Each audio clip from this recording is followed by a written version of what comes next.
on one fateful night in October of 2024, Jason Hart rode in on the back of a pickup truck, singing with a belt buckle on and some denim blue uniforms on. And that's how Banana Ball's fourth team, the Texas Tailgaters, were born. Now, representing the Lone Star State, the first team in Banana Ball since the Savannah Bananas to have a location tied to its identity. But how was tailgating going to exist in between the lines of Banana Ball? Well, fast forward, May 2025, Albuquerque, New Mexico, game number 2 in the history of the Texas Tailgaters. It's showdowns, it's the party animals, it's Jimmy Lewis versus Reese Hampton, up 6 points to 5.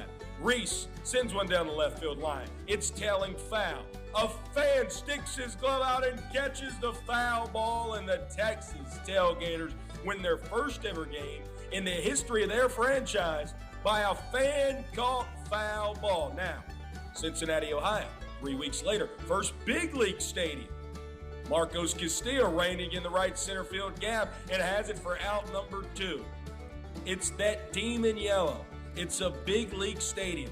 It's the first time either one of those things are happening in the Texas Tailgaters history. Can they beat the Bananas, and can they win in a big league ballpark? What say you, Marcos Castillo? For out number 3, did the same thing as he did on out number 2, a jumping, leaping, diving grab in the right center field, and the Texas Tailgaters victorious for the first ever time over the Savannah Bananas. Now, one of our favorite things we got to do all last year, we're going to do it all this year, we're going to do it hopefully for all of our existence, is tailgating. The Tailgaters tailgate, and well, we play wiffle ball at the tailgate, and poor Jimmy Lewis struck me out on 3 pitches. Still having a good old time there in Philadelphia. So much fun. One of our favorite tailgates we got to go to in 2025. As we go to one of our favorite tailgates, to our favorite series of 2025. Baton Rouge, Louisiana, on the campus of LSU. The Texas Tailgator trying to earn their first ever sweep in their history. Jordan Hussein, oh my goodness, behind the back trick play in showdowns. The first unofficial trick play in the history of showdowns, and the Texas Tailgaters swept Baton Rouge on the back, quite literally, of our captain, the Texas kid, Jordan Hussein. Now, same scenario, 2 weeks later, to finish out the college tour in Starkville, Mississippi, in the home of Mississippi State. Reese Hampton, yet again, sends one high in the sky. Jordan Hussein trying to track it down. Can't quite track it down in the air, but can track it down. Send it to Indiana Stanley, who tags out Reese Hampton for the final out of the ball game as the Texas Tailgaters spoiled the final game of the Party Animals headliner tour in 2025 as they won it 4-3.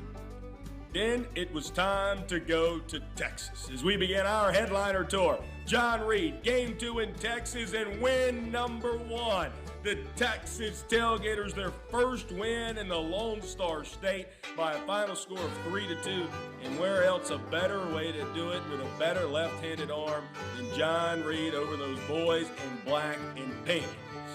First of 2 wins in Texas, the second coming a few weeks later in Round Rock, where John Reed yet again able to get the final out in a 4-2 victory over those Party Animals to close out the 2025 Texas Tailgaters headliner tour. However, the 2025 season not complete, as the Texas Tailgaters are playing their first big league stadium in the state of Texas in Indiana Stanley, that first Texas Tailgater Tater, as he sent one into the Crawford boxes, and a big-time long ball from Indiana Stanley, who led the Tailgaters with 4 home runs in 2025. The final Tailgater go yah-yah in 2025 was Zach Watson off of Dakota Stilt's All-Britain in Houston into the Crawford boxes, and what a way to end the 2025 World Tour in the Lone Star State and in a big league ballpark. The 2026 season started off with a banger for the Texas Tailgaters as last weekend at Florida State in front of 60,000 people, Chris Clark told everybody he was Braxton Keith, and then threw the camera on the ground. The 3rd overall pick in the 2026 Banana Ball Player Draft was having a time, as was Taj Porter during our first run silly of the night. But then our first trick play of 2026 came from our 6th round draft pick, Brett Donnie Allen.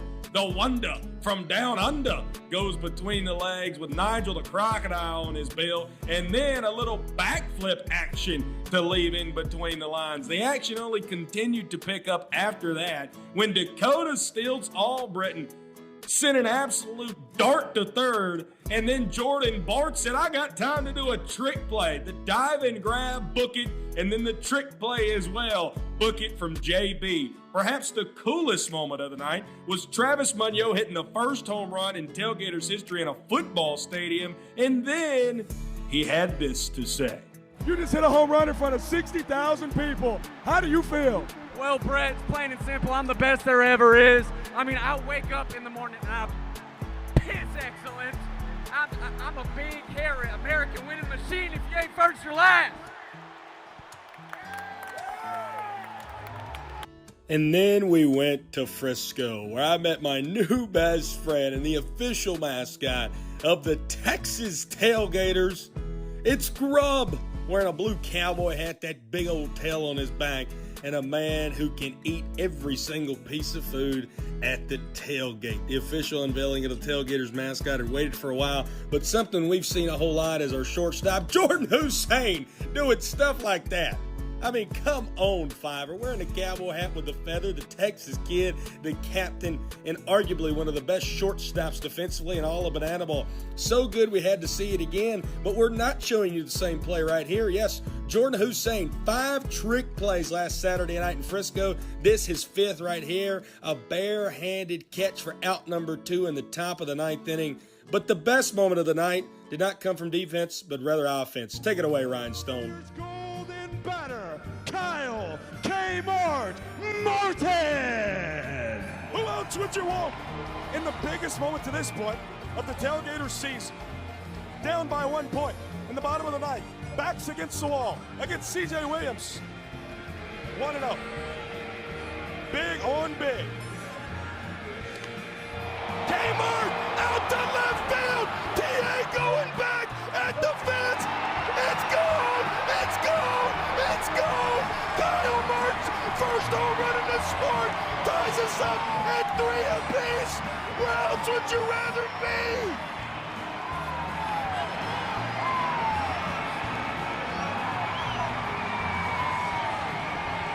An elbow taco!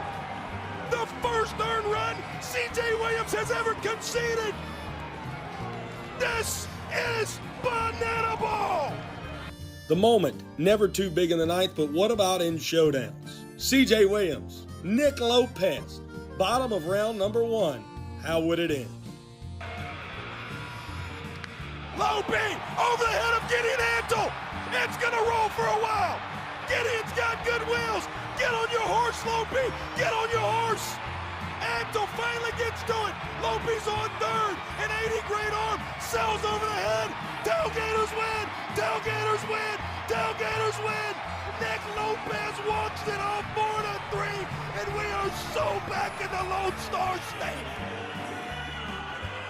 After going 4-4 over their final 8 games heading into the Banana Ball Open, something caught fire within the Texas Tailgaters, and specifically their 33-year-old superstar, Kyle Martin, in Game 1 against the Firefighters. Order here for the Texas Tailgaters, and Kmart sends one deep center field. Kmart with another long ball. Welcome to the action here in the Banana Ball Open. First of 2 home runs for Kmart in the Open, and then Sunshine provided us the play of the year. Mason Maxwell, hard hit, Sonny dives out, trick play, oh, it's a double trick play! Is that the play of the year? Jonathan Sunshine Loaders lays out, between the legs bucket, throws it to first, Taylor Justice between the legs bucket. That was psychotic! This is Banana Ball! And from arguably the play of the year to the play that helped win the Tailgaters the Equalizer Point and win the ball game on Friday night. McDowell over to J5, between the legs, and it's the Equalizer Point for the Tailgaters. Double trick play. Book it, and just like that, the Texas Tailgaters, off the backs of the Texas kid and Taylor Justice, win the Equalizer Point. His vitally important. With a win on Friday night against the Firefighters, the Tailgaters faced off in Game 1 of the Banana Ball Open Championship against those Savannah Bananas. And how about a start to it from Jordan Hussein? A little book it there on a 6'4", 6'3" double play. You've never seen anything like that in your entire life. And then, we hadn't seen this yet this year either. Jordan Bart hits his first home run in his Banana Ball career, en route to putting the Tailgaters up 2-0 there in the third inning. Feeling really good about those boys in blue and orange. Now let's feel a little bit better. 8th inning, need 3 trick plays to win the Equalizer Point. Book it. That is now 13-12 in the trick play category. Bouncer, Taylor Justice, tough play. Joe Sperone loses the cowboy hat. Book it yet again. 13 trick plays apiece to get the final out of the inning. Taylor Justice bounces it off the turf like LaMelo, and that's how the Tailgaters win the Equalizer Point. And then, here's how they won the ball game. With the game on the line. High fly ball, deep out to right center field. Watson on his horse. He doesn't get there as it bangs off the wall. Ty Jackson will score easily. Oberst looking for 3 bases. He's out. Perfect relay by Jordan Hussein. Fantastic deep by Jordan Bart. And the Tailgaters hang on 3-2 winners. What do you know about that Jordan connection? And the Texas Tailgaters come in here and upset the namesake of the sport to win Game 1 of the first ever Banana Ball Open. And from a Game 1 victory to winning the whole thing the very next day. Tailgaters putting this in the hands of their all-star from a season ago in Nick Lopez. The 0-2. That's hit well. Deep out to left. Alexion is on his horse.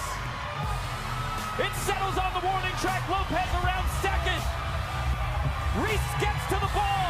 Lopez around third. No relay. Nick Lopez clinches a playoff spot for the Texas Tailgaters. And the boys in blue and orange are going to lock in a playoff spot 6 months early. Nick Lopez, the man who won all the showdowns last year for the Tailgaters, comes up in the biggest spot of his Banana Ball career. We'll see you in October. We just never gave up, man. Even the locker room, we're talking. We're going to beat these guys. They got us last year and the first couple games this year, but we never gave up. That's the difference. Good morning. It's the Big Texans, Jose Bradley Gonzalez, Brett Loftus, voice of the Coconuts, AJ Swiatek, and Joe Meatball Filomeno. It's a 72-ounce steak challenge from Amarillo, Texas. We got to finish our list in an hour. Time will start in 5, 4, 3, 2, 1, go. Here we go. Go, baby. Meatball's already eaten a whole pallet of steak, man. You guys are so screwed. Loco Beach A doesn't lot lose. more chewing, a lot less yapping. Well, they pay us to talk, so naturally that's what I'm trying to do, man. Check it. Meatball's already got over half the steak down. I'd say I'm about 40% of the way there. Let's take a look at what Texas has going on. Brett's passed the steak off. Ain't nothing wrong with it. Hey, brother needs protein, man. Brett said, I'm going to have 1 bite of this steak challenge and then go to the side. I've eaten more than my steak than you have. No. You just cut yours in half so it looks like there's less. No. You know Yeah, how, dude. Whoa, He said, brother, I need you up at 8 in the morning to do a steak challenge. Said, I'm going to eat 2 bites, and brother, I'm having you do the challenge. Bro, I eat a good, if it's 72 ounces, I eat a good 16 ounces. I know you. No, you did not. Look how much time we got. Look how much time we got. We got plenty of killing it time. over there. Yeah. We got plenty of You're letting time. your side down. We got plenty of time. It was wrong. Yeah. And then the fastest time we ever had someone do like the entire challenge was 4 minutes and 18 seconds. No. Yeah. That doesn't sound humanly Yeah, possible. and it was a girl too. Her name is Molly Schuler. And actually what she did, she ate 4 minutes and 18 seconds, and she went on to eat 2 more after. So she ate 3 in like 20 minutes. It's insane. Yeah, that's one of the craziest things I've ever heard. I finished mine. Good job, Joe. That's good, people. I finished mine. I'd say brother alone has eaten at least 36 ounces of steak. We're going to have scales come out. 20 ounces. So we ate 52 ounces of steak. Pretty good. That sets the bar pretty really good good. for Loco Beach. I know we lost. All right, but here we go. 27. Oh, let's go, Joe. And that means brother ate a lot of steak. Over under 40 ounces. Hey, what a way to start the weekend. Loco Beach Coconuts kicked things off with a win. Really, it was all about spending time with my guys, Brett Loftus, Joe Filomeno, Jose Brother Gonzalez. Guys, I mean, the Big Texan, I think it lived up to the standard. Yeah. The biggest, the largest, the Big Texan, and now all four of these Big Texans are going to roll on to Hodgetown Stadium. The Big Texans have rumbled their way into Hodgetown. For the first time ever, Banana Ball has made their way into the Yellow Rose of Texas, Amarillo. The Banana Ball Open champs, 5 and 6 Texas Tailgaters, play host to the 4 and 7 Loco Beach Coconuts in a battle that begins the final 50 games of the 2026 Banana Ball Championship League regular season. Come on in the booth and stay a while. He's the voice of the Loco Beach Coconuts. I'm Brett Loftus, and we're so happy to have you here in the Lone Star State. After we made a big attempt to devour that 72-ounce steak, we tried to take a little bit of a rest earlier today, just like the Loco Beach Coconuts got to do last weekend. Obviously, the Tailgaters won the Open. We're going to get to that. But the Coconuts were one of two teams who were not in the Open last weekend. Now, when you look at that, Tailgaters, Bananas both played 3 games, AJ. The caveat, if you will, to not being in the Open is having that off time. How advantageous is that for Loco Beach moving forward in this final really big stretch of these 50 games? I mean, it's huge, right? If that 72-ounce steak taught me anything this morning, fatigue is a real thing, all right? And for Loco Beach, it's a weekend to reset. You see the records, only 1 loss behind the Tailgaters, who now have punched their playoff ticket. That's how crazy Banana Ball is, and that's why this is different than any other sport. But you're getting the Tailgaters at the best time. They just played 3 hard-fought games all weekend long in Grayson Stadium. Meanwhile, the Coconuts kicked their feet up, knew it was 5 o'clock, 24 hours a day. They've got the bodies right, and if there's a time to play a team as hot as the Tailgaters, it's after some rest. Yeah, the Tailgaters just won their first ever 3 consecutive games in the Banana Ball Open, first ever Banana Ball Open tournament. Why shall we look at how the Tailgaters clinched a spot 6 months early? Tell you what, those boys in blue and orange were special last weekend. Here on Saturday night, it started off 6-4, 6-3 double play. What? Ever seen anything like that? I sure have. It put the Tailgaters up 5-2 in trick play. So good, we got to see it again. Hussein to Sonny to Hussein to Taylor Justice. Only ruled 1 trick play, but nothing short of a beauty. And then Jordan Bart, his first home run in the sport is an Apo Taco Tailgater tater that would en route put the Tailgaters up 2-9 in the top of the 3rd inning against those Savannah Bananas. He strapped it on and was able to score that run that led to a point. But then how about this? Let's take it to the 8th inning. Down by 2 trick plays, needing 3 to win the Equalizer Point. Book it. Puts you at 12. Then yet again to Taylor Justice. Between the legs. Sperone lose the cowboy hat. Does not matter. Tied at 13 trick plays. Need 1 more out in the inning. 1 more trick play. Taylor Justice bounces it like LaMelo. And the Tailgaters win the Equalizer Point, leading 3-1, heading into the final frame.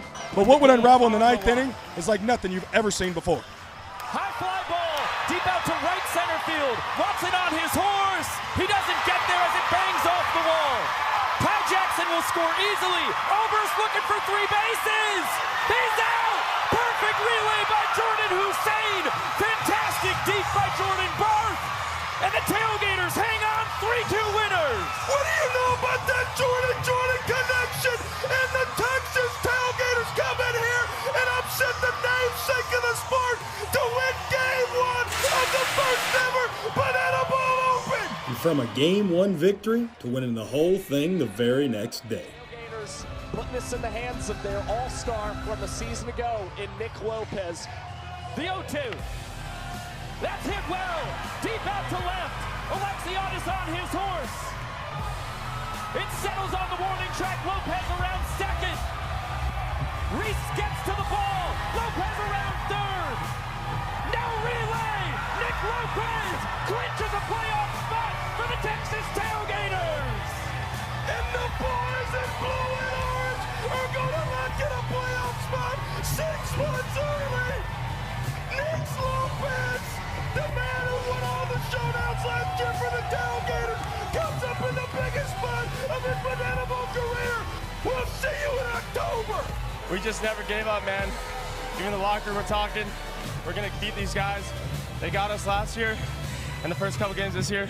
but we never gave up. That's the difference.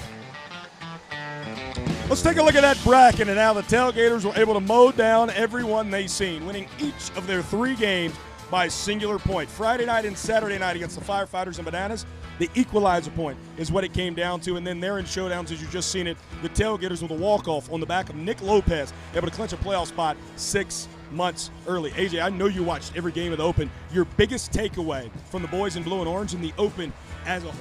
Absolutely, Brett. When I watched the Tailgaters, one thing stuck out, and they took advantage of the rules that make banana ball so special. You mentioned it. The Equalizer Point was the difference maker in the first 2 games of the Open. But how about getting it done in showdowns against the Savannah Bananas? This sport is known for the biggest moments, the biggest players elevating themselves. And for Texas, this is a team that had struggled against the Bananas last season. They didn't let it get to them. In showdowns, in the brightest of moments, in Grayson Stadium, the Tailgaters took full advantage of one of the rules that makes this sport what it is.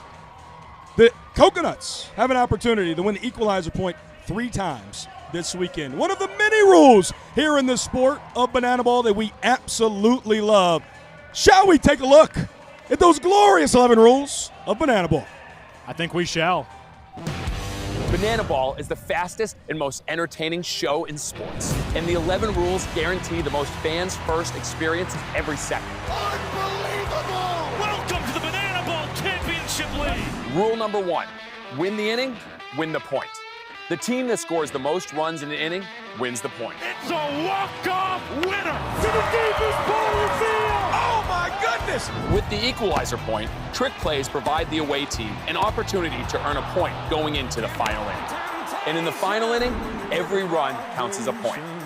Rule number 2, banana ball has a 2-hour time limit, guaranteeing that every game is fast-paced and action-packed. Rule number 3, no stepping out of the batter's box. If you do, it will result in a strike. Max stepped out of the box, and because he stepped out of the box, that's it. Rule number 4, no bunting, because bunting sucks. If you bunt, you'll be thrown out of the game. Rule number 5, batters can steal first base. Ball 3, Gideon taking off for first, throw from Leroy, in time! Rule number 6, there's no walks. Walks are ball 4 sprints. The batter can advance as far as they want until every position player touches the ball. Those defenders have touched the banana ball. It is a 4-base sprint to open up the ball game. Rule number 7, no mound visits. Nope. Rule number 8, foul balls caught by a fan count as an out. Oh, they caught it! They did! They caught it on the third point! We're going to showdowns! Rule number 9, the showdowns. In showdowns, the best of the best face off in the biggest moment. One hitter versus one pitcher with one fielder behind him. And the hitter has to score. Deep to right center! See you later! Rule number 10, the Banana Ball Challenge rule gives the coaches and you, the fans, a chance to impact a call on the field. Rule number 11, the Golden Batter. Once a game, each team can give any player an at-bat, regardless of the lineup. This offers the biggest matchups on the biggest stage. Big on big. Gamer, it's gone! It's gone! It's gone! Get out of here, ball! That thing had a family! And those are the rules of Banana Ball.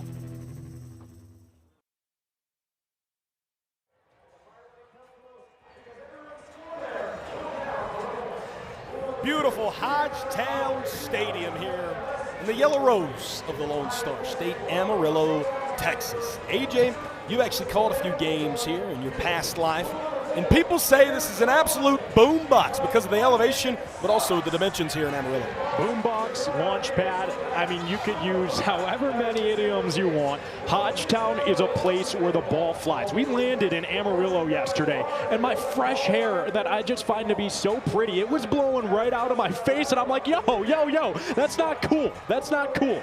I'm supposed to have that in my face. That's what it brings. The wind is such a factor, and with the way that this ballpark is laid out, it is consistently blowing out. So when I was here, Brett Loftus, I saw double-digit home runs. I saw the two corners playing a lot closer than 325, and really the main thing being the main thing is strikes oh so valuable in banana ball, you're going to have to battle with the fact that if you leave something that gets too much of the zone, this is the kind of ballpark where hitters like your Kyle Martins, like your Dane Tofflins can take full advantage. Yeah, I was watching BP earlier today. Jordan Bart hit 4 backside home runs in his first round of BP. This is an absolute boombox of a place, and if you like home runs, you're going to stay with us all night here on the Texas Tailgaters YouTube channel. Again, 4-7 the Coconuts, 5-6 the Banana Ball Open champs, the Texas Tailgaters. And the first time Banana Ball has ever been featured here in Amarillo. As let's send it down to the field for a home run hitter. And blue, he's eaten the entire 72-ounce steak with all the sides. Our home run hitter, 5-year-old Cooper.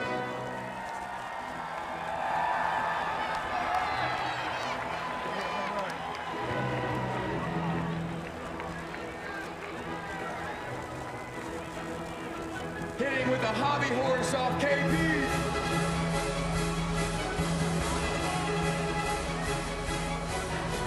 He's taunting him.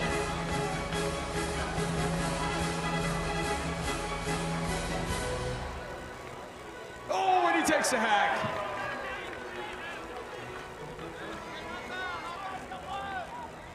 Yeah, get Cooper back.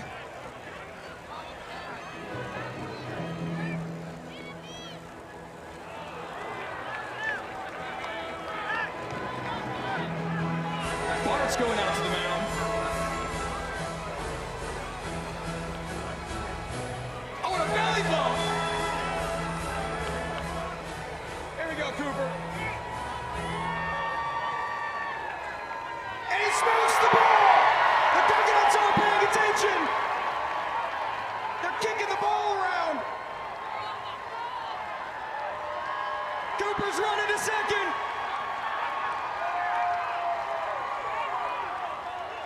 They cannot handle the ball.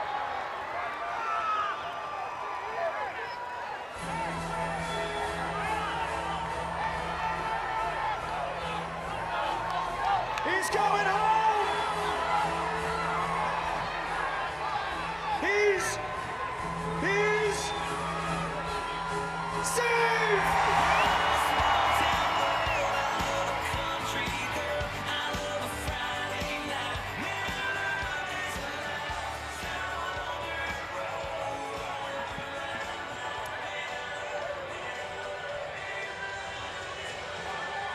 Well, the Tailgaters just continued to hit taters. Even the little Tailgater right there with the inside the Parker in the home run hitter. A young man who hit a lot of home runs. Well, just one to be exact, but had a lot of big-time hits in the Banana Ball Open. Was the Banana Ball Open MVP. He plays third base. Everyone calls him Princess. His name is Jordan Bart, and our very own Rex Castillo was able to catch up earlier today with JB.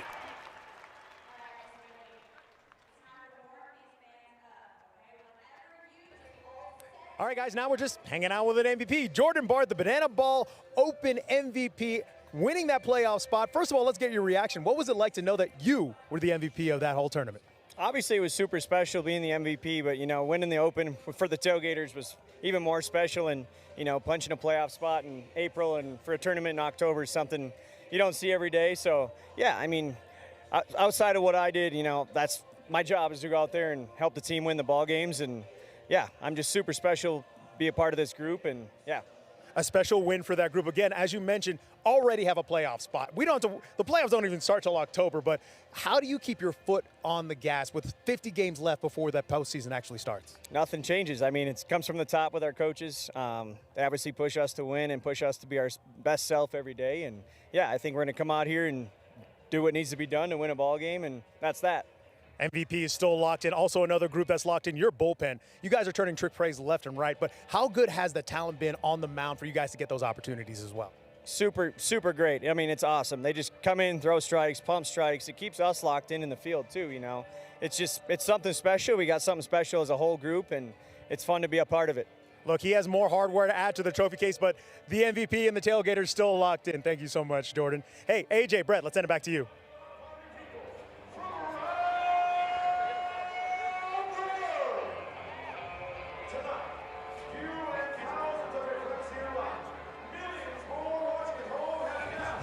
To witness something that front the country could only ever dream of.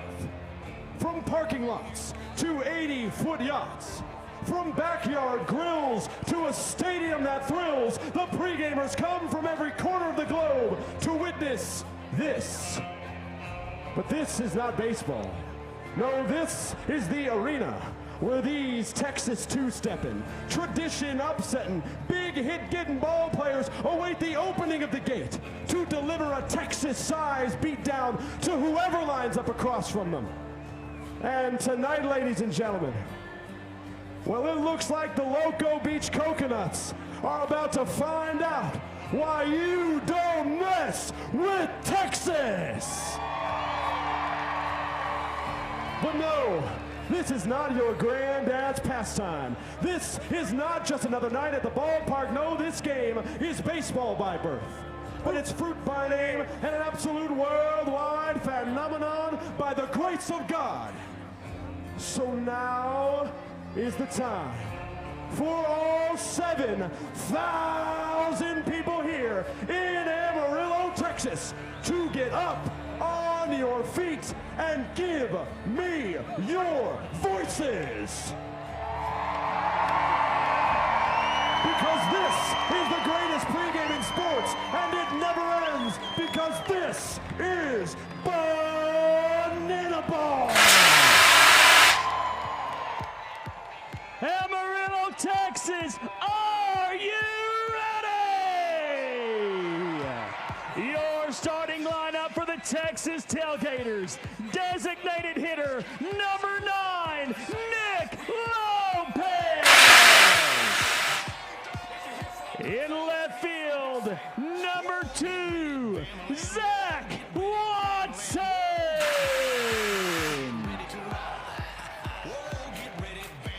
Your extra hitter, number 27, Kyle Martin. Third base, number 6, Jordan Bart. At first base, number 85, Taylor Justice. At second base, number 11, Mac Danford. Catcher, number 26, Taj the Quad Father Porter. Center field, number 7, Indy Stanley. In right field, number 3, Jordan Art.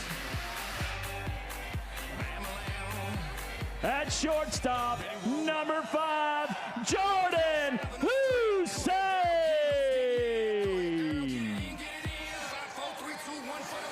Your starting pitcher, number 17, Brett Sanchez. The Texas Tailgaters are led by the coaches. I said the Texas Tailgaters are led by the coaches. Your Texas Tailgaters are coached by head coach Joe Nikolic, assisted by Coach Penny and Coach Andrew, father of the tailgate Bartman. Amarillo, Texas, your Texas Tailgaters.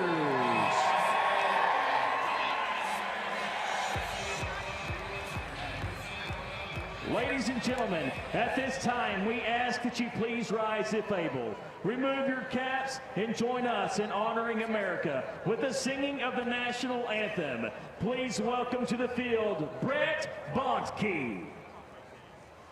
Oh, say, can you see by the dawn's early light what so proudly we hailed at the twilight's last gleaming?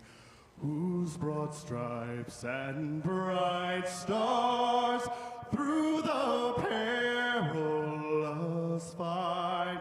O'er the ramparts we watched were so gallantly streaming, and the rocket's red glare, the bombs bursting in air, gave proof through the night that our flag was still there. Oh, say does that star-spangled banner yet wave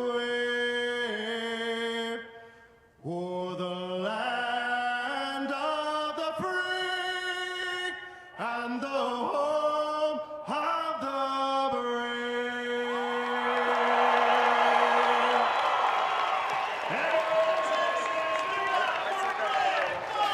How blessed are we?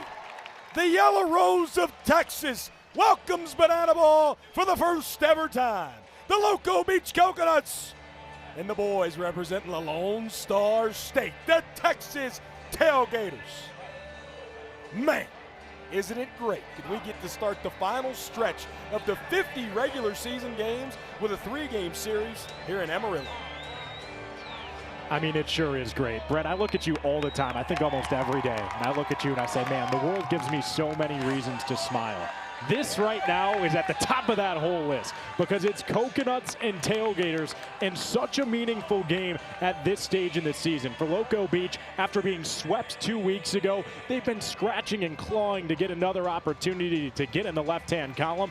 They're going to have to do it against Brett Sanchez, however, and a Tailgaters team that, again, is red hot coming off of that open win. Well, let's take a look at how the Tailgaters will line up defensively here tonight. Again, moving around some pieces, but it's normally what you're going to see from a standard tailgating defensive lineup. Indiana Stanley is going to be back inside of this Tailgaters lineup and here roaming center field, which is a great thing to see. Jason Arndt will get his second start in right field this year. His first time was in Chapel Hill. Zach Watson in left.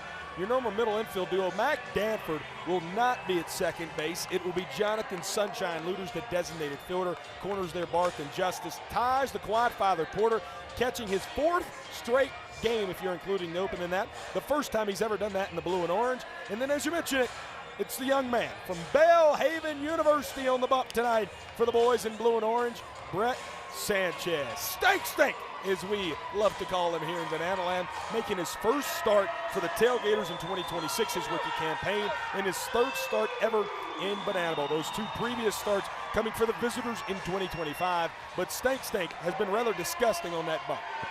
He has been. I mean, gross is the best way to put it for Brett Sanchez, but the righty has quite the task on his hands because he has to face off against a Loco Beach lineup that leads the league in batting average. They lead the league in hits. They lead the league in doubles, and that's because this Coconuts offense, coached by Anthony Marks and Mark Krotko, just sees beach balls at the plate. So it's really iron versus iron. Brett Sanchez against the top of the order that's headed by stars.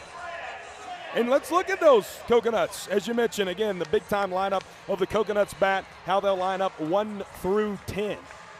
Well, it leads off with Tanner Allen, former National Player of the Year, tore it up at the SEC en route to a national championship. Then we're getting Dalton Malden in the 2 spot, and if you know me, you know that I don't believe in... Okay, well, that's wrong. Dalton Malden's batting second. Tanner Allen's batting first. And I don't believe in secrets. I'll be transparent. Dalton Malden, he's got himself a signature walk-up that you're going to want to look forward to.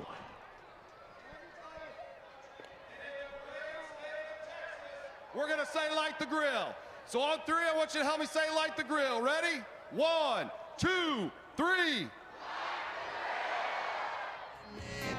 Showtime. Turn that thing on, Bart. Is Coach Mick able to line it up? We're ready to play a little banana ball here in the Lone Star State. Stink. Tanner Allen, first pitch, high in the sky, out to center field.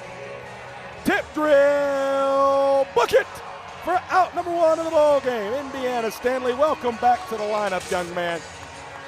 You can tell Tanner Allen's been waiting to get that swing off for some weeks. He was sprinting out of the box. If Stanley doesn't corral that, that may turn into a 4-bagger instead. It's a great job sticking with the play by the center fielder. And it looks like there's some gentlemen gathering behind home plate. What shall we have here, Dalton Malden?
Fire me up.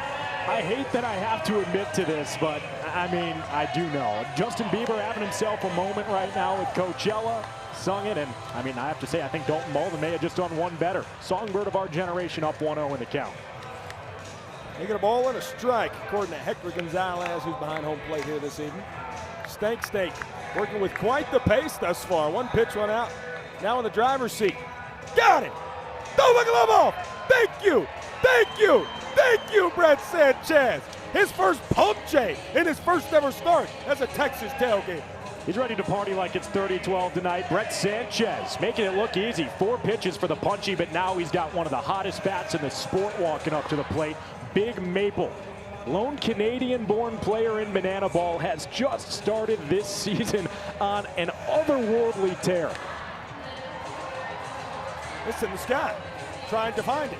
3 infielder. Jordan Bart, trick play missed. Nobody's covering second, so a trick play missed by JB will indeed be a 2-bagger, and Taylor Justice had to run over the third, as Dane could have thought about going there. I want to challenge your thinking there a little bit. Was that touched in the air? Because if that just went straight down onto the turf, yeah, that's a double. We will see what our official scorekeeper Riley Turner scores it on. As Armani Henderson is now going to come in and run at second.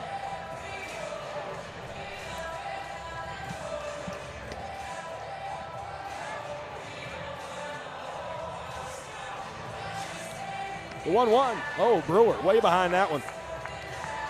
Brewer's a guy who has plenty of experience at Hodgetown, former Texas leaguer. Trick pitch. Oh, stank. Almost had another trick play there for the Tailgaters. Brewer hit a game-winning 10th inning blast here at Hodgetown just a few years ago. The slowest pitch you'll ever see Brad Sanchez throw, 56 mile an hour. Calls it a curveball. I don't really know what that is necessarily. Coconuts with a chance to strike here. Brewer fights another one off.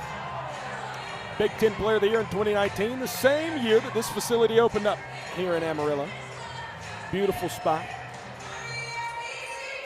A lot of fans here, excited for the first time banana ball has come into town. Again, Brewer back to the net. Brew told me he expects to hit more than 1 home run here this weekend. And if I looked like that and had the power he possessed playing in this boombox, I'd like to think much of the same. Sanchez trying to get out of it. Got him! Backwards K! Thank you! Thank you! Thank you! Brett Sanchez doesn't relinquish a hit in his first inning of work, and the Tailgaters a big opportunity to score that first running point in the home half. Jordan Brewer choked up a bit off of the knob, trying to get around on things quicker, but instead he just couldn't quite get to it. Stared at the second straight strikeout, and it brings babies out for the world's slowest race. What we like to call the world's slowest race. In just a moment, these babies are going to get out to a blistering pace. The first one across the finish line will be our winner, Amarillo. Are you ready? All right, babies, on your mark, get set, go. And they are off to a Not a child has moved. Maisie could not be any The more parents sad. have moved back, and they have to move farther back. It's an orange finish line. Is that intriguing to any of these youngsters? It would not appear so. Oh, she's crying. Brutally crying. A smile from that youngster. She's crying profusely, scared of the grass. Oh, that looked like me after the steak this morning. Hunched over, ready to go to sleep. The finish line moves ever so closer for these young lads and ladies. Oh, it looks like me and you. A conversation potentially happened. Will they ever move? They are in the same spot as when we began. The world's slowest race has turned into a sit-off. The young baby is still hunched over, prepared to crawl, but seemingly refusing to. What is going on? The finish line is now 7 feet away. Look at this one on the near side. A leg kick in the air, but still no motion forward. And mom and dad are like, come on, come on. It's moving closer yet again. Oh, going the wrong way. You're going the wrong way. Turn around. Will we have a winner ever? There's a baby laid over on its back. Dear God. Somebody won. I don't know who. Sure. Absolutely. The world's slowest race. And not a single child moved a single inch. Drake Fontenot this evening for the Coconut. Oh my goodness, the Coconut Cannonballer. First ever player selected to don the teal and orange, the ace, Drake Fontenot. Toes the rubber, and he's got a 2-pitch arsenal his first time through the order. It's a 2-seamer and a slider. They look the same, tunnel the same out of his hand, but run completely different directions. It found him a lot of success last season. Nick Lopez leading it off for the 4th time in his banana ball career and 4th straight ball game for the Texas Tailgaters. Lope led off each of the 3 games in the Banana Ball Open, and the Tailgaters won each of those 3 games, including Lope playing hero, walking it off against those Savannah Bananas in showdowns to sweep the Bananas in the 2-game series to clinch a playoff spot 6 months early. In the sky, left side, out of play and out of the ball.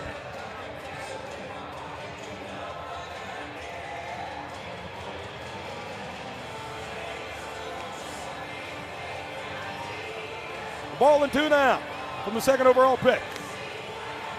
Right side, Jacobo, between legs, dribble, book it by a step for out number 1.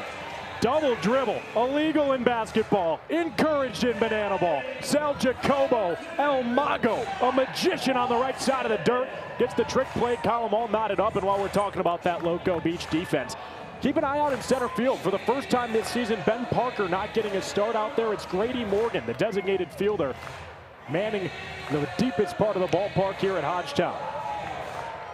Zach Watson, who also able to return from injury at UNC. Sends it out to left. First hit of the ball game will be in form of Waddy Woe, a single to left. Able to stab it into the sun and just find an opening. It's a good look from Watson, and it brings up a guy who's very familiar with success against the Loco Beach Coconuts, Kyle Martin. We talked about it ad nauseum for good reason. 2 down, 9th inning, golden batter. He's able to get things done for the Tailgaters in the biggest of ways the last time these teams took off in the Lone Star State. 2 yayas last weekend and open for Kmart as well. You know, he has hit, now I have to do the math, 5 of his 6 home runs in banana ball since he and I began having weekly dinners together. So Kmart and I, okay, so we'll take a pause on that story. Rex Castillo has something for us. Actually, real quick, Rex, single out to center. Waddy trying to go first to third. Morgan throws it back in. No! Reggie went to go call him safe and then got him out.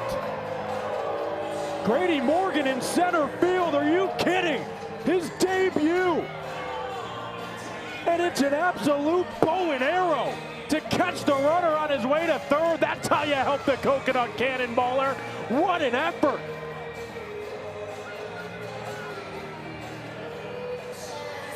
Perfect throw. Tofflin's lead foot looked like it stopped him from getting to the bag in time. Now with 2 outs. See if we still have Rex Castillo down there. Hey, fellas, still down here. A quick note about why this roster change happened. Speaking with Coach Crocco at the beginning of the game, he wanted to honor everything that Dalton Malden did for this team, being a tremendous teammate and while a veteran of Banana Ball and obviously a high-profile pick for the Coconuts, he has done everything he can to get everyone acclimated to this new sport because there's a lot of new players on the Coconuts. So giving him that spot and that walk-up was a big tip of the cap from Crocco to Malden. Back to you. Dribbler. Tofflin, no play anywhere. Throws it back to second. Ooh, Kmart just back in time. An infield single for JB as he continues his hot streak. Wow, so much to unpack. First and foremost, I liked where you were going with the Kyle Martin thing. You guys have been getting, what was that? We'll get to that. We'll get to that next time. Up 100%. We've had dinner. Great play there from Dane Tofflin. Yeah. Kmart and I have had dinner each of the last 3 weeks. Taj Porter joined us the first one. Joe Mikulik the second. Chris Clark this past week joined us. And I told Kmart, I said, I think your success is definitely much so translated to us having dinner together. 5 of your 6 home runs in 2026 have come since we started having dinner together. We won the Banana Ball Open Tournament since we started having dinner together. So, Brett, something to start teaching as soon as elementary school is correlation, right? Just because something is happening doesn't mean it's correlated. I don't think that's the case here. I think it is correlated. I'm going to choose to believe he's mashing because you guys are eating good. First base side, fans an opportunity. Nope. Taylor Justice, the only player in the Tailgaters lineup hitting 400 so far this season in such a prolific offense. Taylor Justice is having a breakout sophomore campaign. He's got a chance to walk it off here. Kyle Martin representing the inning-winning run. And now a ball away from giving the Tailgaters a 1-0 lead.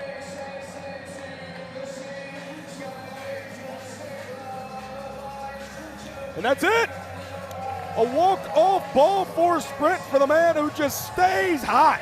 Taylor Justice as the boys in blue and orange lead it 1-0 after 1 frame.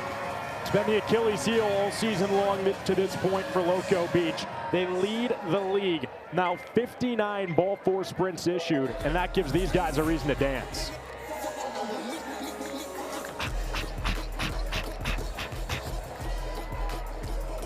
Can you do this? You've seen me on the dance floor. You know the answer's no. Doesn't mean I wouldn't try. I did see you try to hit a gritty yesterday. No, you didn't. Uh-oh. I'm getting word we have another race. Scoot 66 on the field. All righty, Amarillo. The world's slowest race was a little anticlimactic, so we thought we'd bring out the dads of the world's slowest race babies for a chance to redeem their families. These dads are going to have to race by scooting on their butts to be the first one across that finish line. And since we're here in Amarillo, we thought we'd call this one Scoot 66. All righty, gentlemen, on your marks, get set, go! It's a lot of grown men on their bottoms, scooting. Some in tailgater jerseys, some in non-tailgater jerseys. Oh, there's a man way out front. He's scooting on his bottom, and he belly flops over. I don't know what was better, Scoot 66 or the world's slowest race. I think the best part's going tarps off after. He had the Texas Tech shirt on. They just had a player last night selected highest ever in the NFL draft, second overall to my New York Jets. And you know what? I think he may be more of a winner than David Bailey because there's not many times that you can say you won Scoot 66. There's been 50 NFL drafts. A lot of people can say they've gone second overall. I knew you'd find a way somehow to bring up the NFL draft. Considering it's on in the press box right now. Not on my computer, but I'll let your mind wonder whose computer it is. Somebody's. Ashby Vine, face of the franchise, leading off him. Bet Sanchez starts him off 1-0. Vining is a guy who uses purple shampoo Monday, Wednesday, Friday. And then he says, depending on how the series is going, sometimes he'll mix it in on Sunday too. His wife's a hairstylist, and he said you don't get blonde hair like that without consistent effort. He's been putting it in from the very get-go. Stink with a ball and 2. Flips it behind his back. Trick pitch incoming. Trick play, bucket. Thank you, thank you, thank you. His 3rd strikeout of the night, not number 1 here in the 2nd.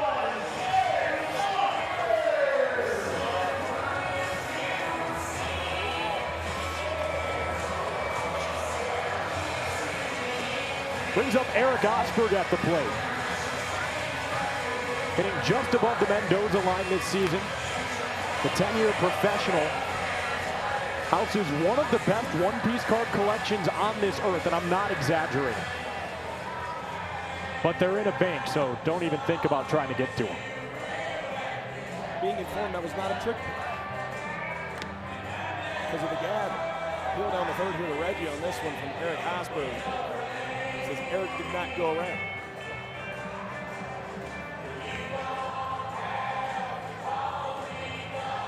I know we're trying to up the standard with what a trick play is. Didn't look like a conventional pitch to him. No. Left his glove, came back around his back. Saying because he regathered, I'm assuming, is because it's not a trick play. Maybe it was the pause. Got him again! An unprecedented 4. Thank you already! Stink, you're disgusting to begin the ball game here in Amarillo. Oh my goodness, he's got to stop. I've heard Brett Loft just say thank you 12 times thanks to this guy now. Brett Sanchez continues to shove against this Coconut team. He's got Chatagnier all smiles after seeing that celebration on the hill. Peyton Chatagnier. A couple guys who were visitors a year ago in 2025 under Mark Krako.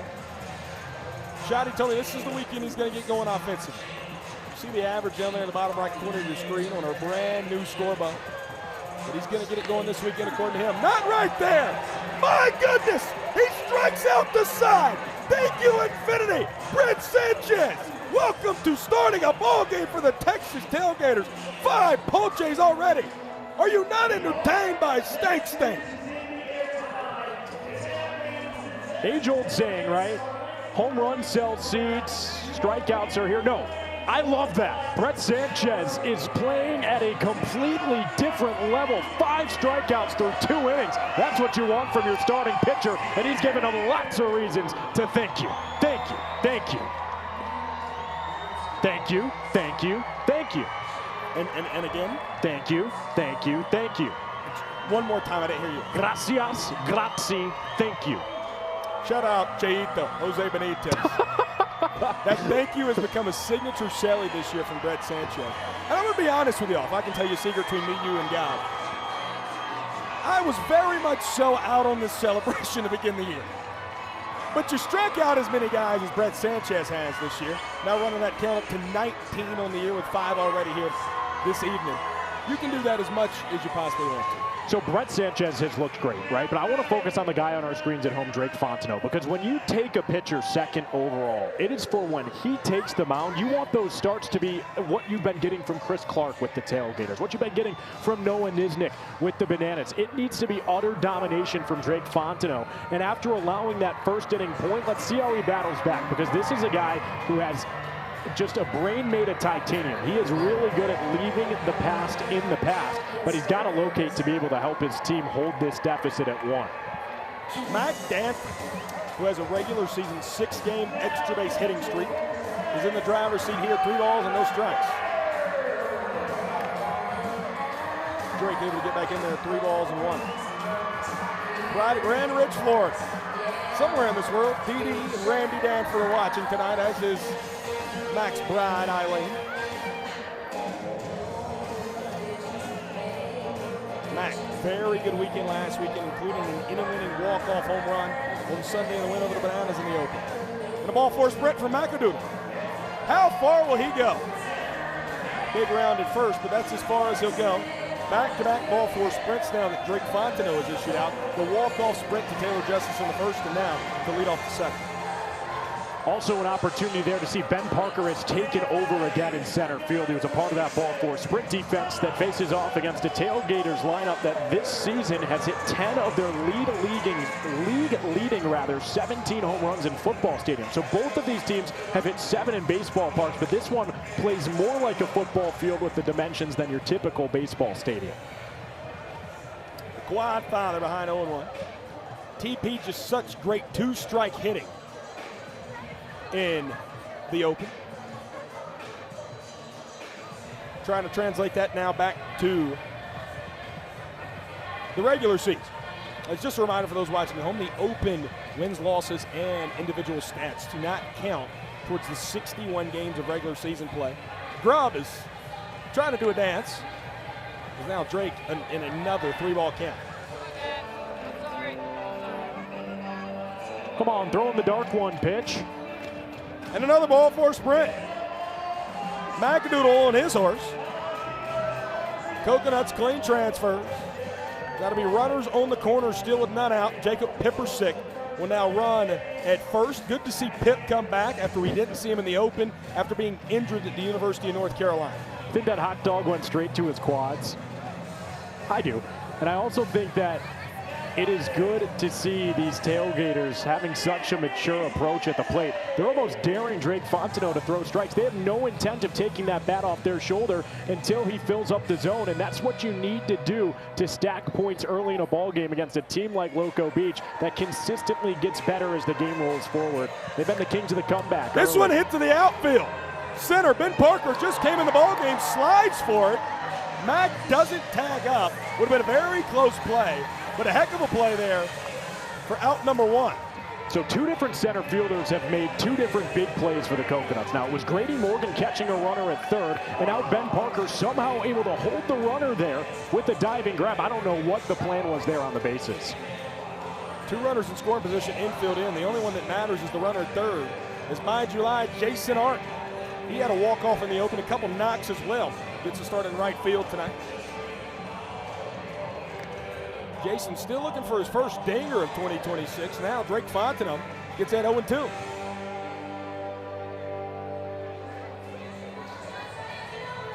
Tell you what, Jason does a whole lot. We play these headliner games.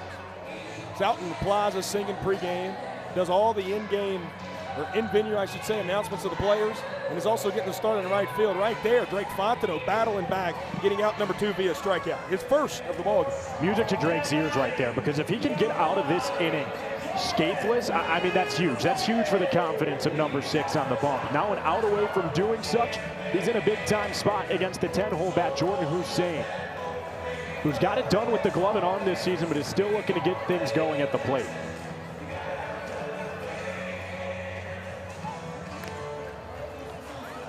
Quickly 0-2 on Jordan Hussein.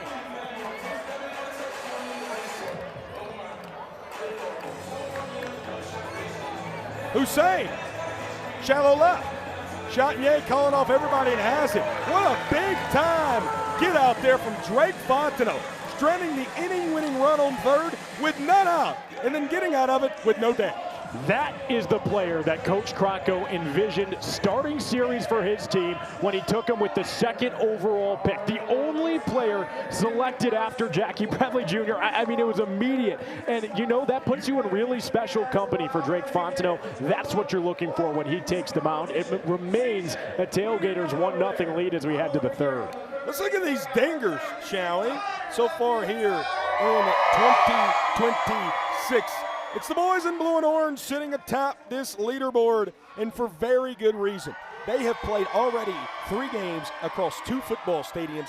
10 of those 17 home runs have come in football stadiums. You look down there in last, it's the Animals and the Coconuts tied with 7. That's how many home runs the Tailgaters have hit in non-football stadiums. So really, the lack of football stadiums, or maybe the plethora there for the Tailgaters, have helped inflate those numbers in a very good way. I will be candid, however, in saying it's very interesting, the correlation between home runs by team and the current standings. The Tailgaters at the top won the open there in the playoffs. The Coconuts and Party Animals tied at the bottom are also tied in last in the standings. So the bats got to wake up with some power in them and some oomph swings here for this heart of the order.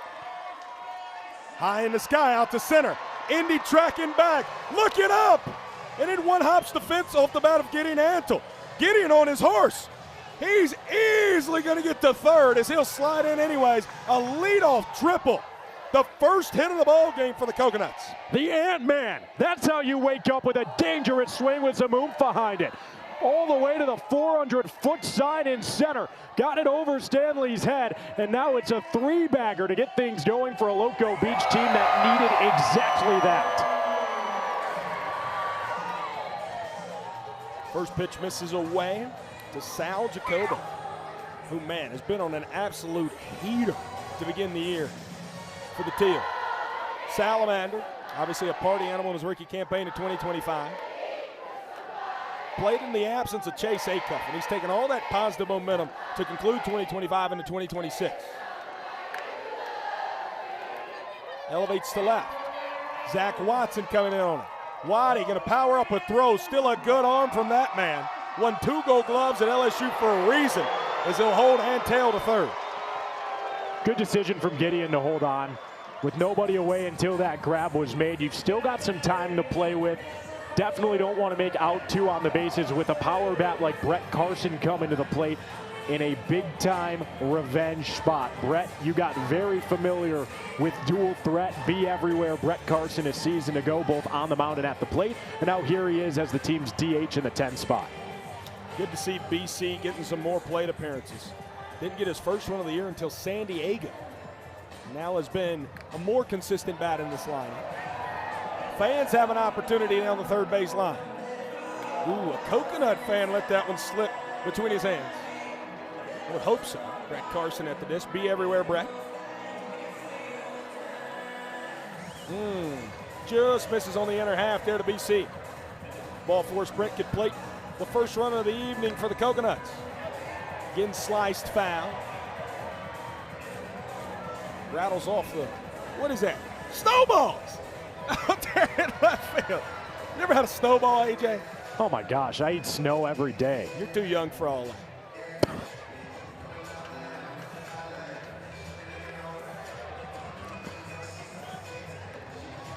Moving away from eating snow, which is something that I really enjoy as long as it's yellow, Brett Carson has earned these extra looks because you watch him in batting practice. It's so professional, it's so patient, and it's really impressed Coach Crocco. Got him! Brett Carson! Thank you! Thank you! Thank you! His 6th strikeout through 1 turn in the lineup. Got him fishing. Carson couldn't reel anything in. Sanchez is just on another level right now, and it brings the lineup right back to the top for Tanner Allen, and he's got to find a way to score Antale from third. Can Brett Sanchez match Drake Fontenot, stranding that run at third the same way Drakeo did in the bottom of the 2nd? Ooh, a sword to get it to 0-2. TA playing without a shirt on. Pine tar on the helmet. Stank. A waist pick. Talk about a battle of a Division III legend versus the National Player of the Year in Division I baseball in 2021 in Tanner Allen. What did he do? Gracias. Thank you. You know what the Coconuts are saying? De nada. You're welcome. They can't touch him. Let's send it down to the field for Bananas Foster. Bananas Foster, Bella Lane. Across the United States, there are over 400,000 children and teens in foster care without a permanent home. To raise awareness and support this community, we created Bananas Foster, the official nonprofit of Banana Ball. Our organization is dedicated to celebrating those in the foster care community while educating and inspiring others to get involved. Tonight, we are celebrating the Williams family. As a paramedic, Jordan already serves his community, yet he felt called to do more. 5 years ago, he became a single licensed foster dad with a passion for caring for medically fragile kiddos. In total, he has welcomed 6 children into his home. Fans, please join us in celebrating this amazing man for making a difference right here in your community.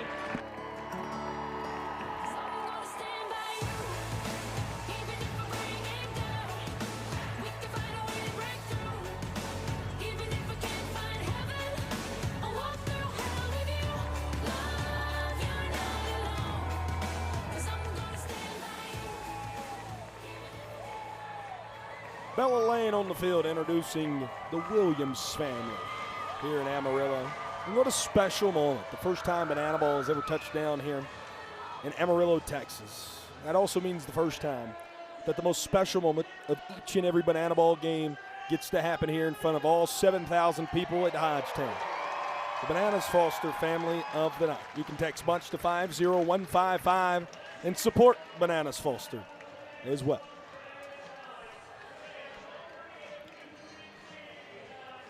Bottom of the third inning here in Amarillo, Texas.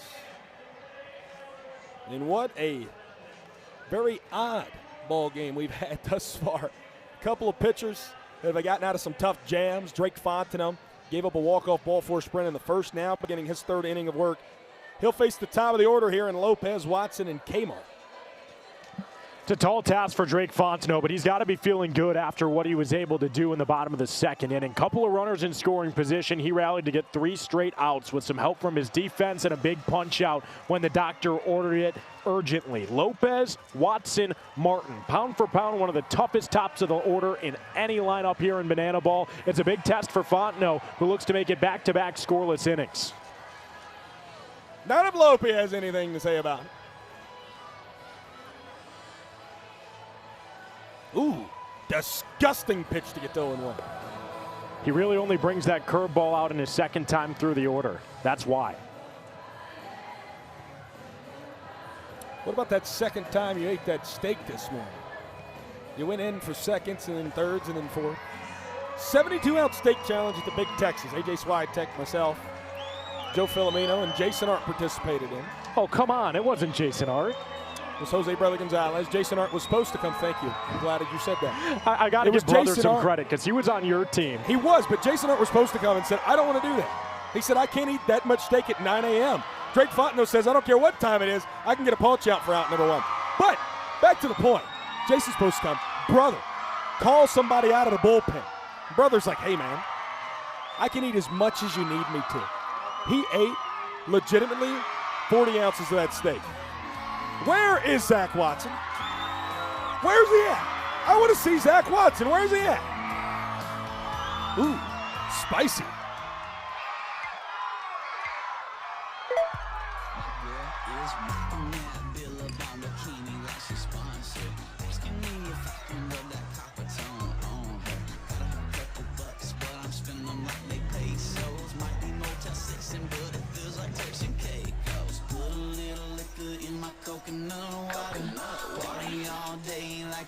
On the mountain, put a little liquor in my coconut water. Why's it starting nothing? Cause it's always getting hotter. Singing, hey, let's party like we on vacation.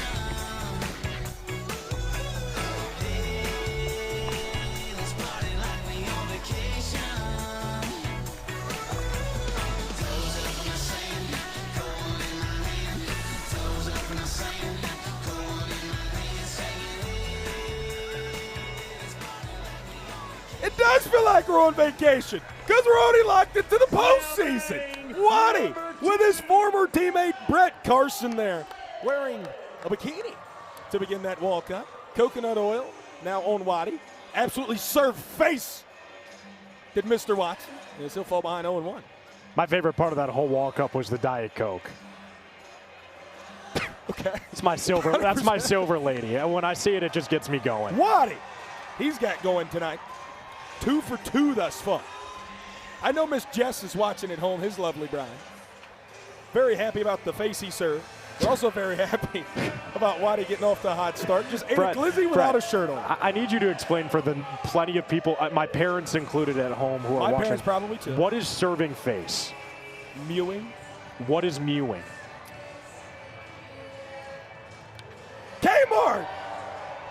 Thought he was going to save me from having to explain mewing. So you do this thing where you suck the cheeks in, you hold your chin up. It's what the kids tell me. You tell me this. You should know this better than anybody else. You're 17 years old. Well, see, to me, mewing and serving face are not synonyms. Serving face. They are synonyms. They're not the same thing. I thought serving face was, I don't know either. I feel like mature well beyond my years. Sometimes I sit next to you and I think, man, am I 90? You serve face all the time. Oh, man, I don't know what that means, Blistered but I off think of it's Drake got to be Fontenot. good. And that will obviously be ruled a single. Hopefully everything's okay with Drake. So he took a high chopper right off of the body. You get another look at it. It looks like it just went in and out of that leather. Tough break for Fontenot, but he's got a good defense behind him. Runner holds at second. There's now a pair on, but really the only one you're focused on is the lead runner. That's the inning-winning run for Texas. Jordan Bart serving face. So come up for his second time tonight. Single in his first time. My understanding is serving face is just looking pretty. 100%. That's it. And I thought Mewing. You had it the whole time. I thought Mewing was more trying to look pretty. It's like saying that a rectangle, or excuse me, a square is a rectangle, but a rectangle is not a square. Type situation, if you will. Opportunity for Dane. Oh, he whiffs it. Waddy will come home to score, and that'll be a walk-off, being E5 for the boys in blue and orange, who take a 2-0 lead. I mean, there's no way around that. That's brutal. That's a really tough mistake on the hot corner from a guy who has been so surefire there this season. Not much of an explanation. That's one Dane Toughlin would tell you he'd like to have every time. Instead, it's a 2-0 lead, and we go down to the field for Can Jam. All righty, Amarillo. You know that the Texas Tailgaters love to tailgate. One of the most important part of a tailgate are those tailgate games. You might be familiar with the classic Can Jam, but this is Banana Ball, so whenever's normal, we're going to do the opposite. As you see, we have cans all the way down the foul line, and it's going to be up to these two competitors to stomp on those cans, to be the first one to home plate, to chug the final can and smash it on his head. We made this a competition, of course. CJ, who's over there at third base? Over here we have Jose, and he was letting me know that he is a can-smashing machine. Nobody cares, because right over here I got Ron, and he told me that he's the most athletic bald man on this field. Ron, come here. Line him up in front of those cans. We're going to get to stomping. And we're going to start stomping in 3, 2, 1, go! Where did you come from? Where did you go? Where did you come from? Ron is on the move. We're taking this home. I mean, the amount of athletic ability that's needed to crush cans like this is nothing short of spectacular. This looks like a Muncie, Indiana bar on any given Tuesday. Get down to that knee. Oh, my gosh. Put it on your bald head. Oh, man. Loco Beach wins. Maybe that's the zen we needed all night long. We're still just getting started. Only 3 innings into this one. Maybe the tide's going to turn for Loco Beach after that athletic feat of stomping on cans and chugging a Diet Coke again any given Tuesday up in Muncie, Indiana. You're too young to know about Can Jam. Are you? I thought it was the game where you threw the Frisbee. So, yes, I am. If anyone doesn't arrest me, it's my Popeye? so keep good behavior and no one likes favor with Popeye the Sail Lover. Oh, man! Wow! Oh, my gosh. He's able to blow his muscles up? Ben! And he's got 2 new tattoos. The anchors. The pipe. The spinach. Oh my gosh, 10 out of 10, no notes. He's serving abs.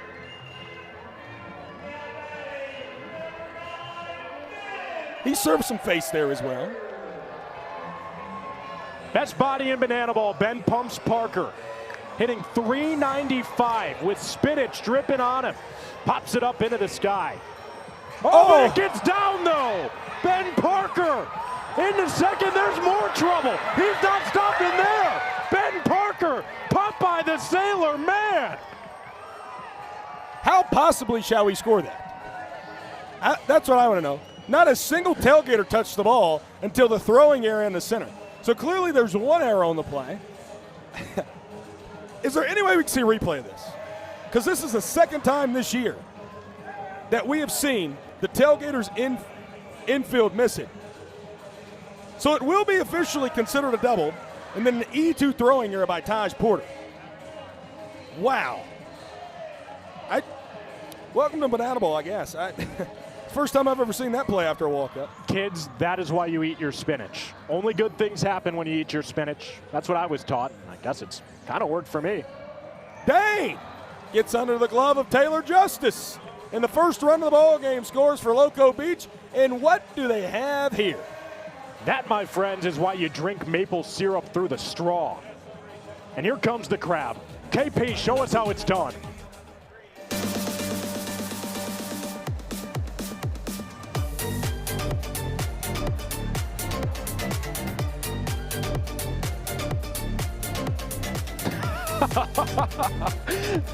I didn't know we were at a crab rave.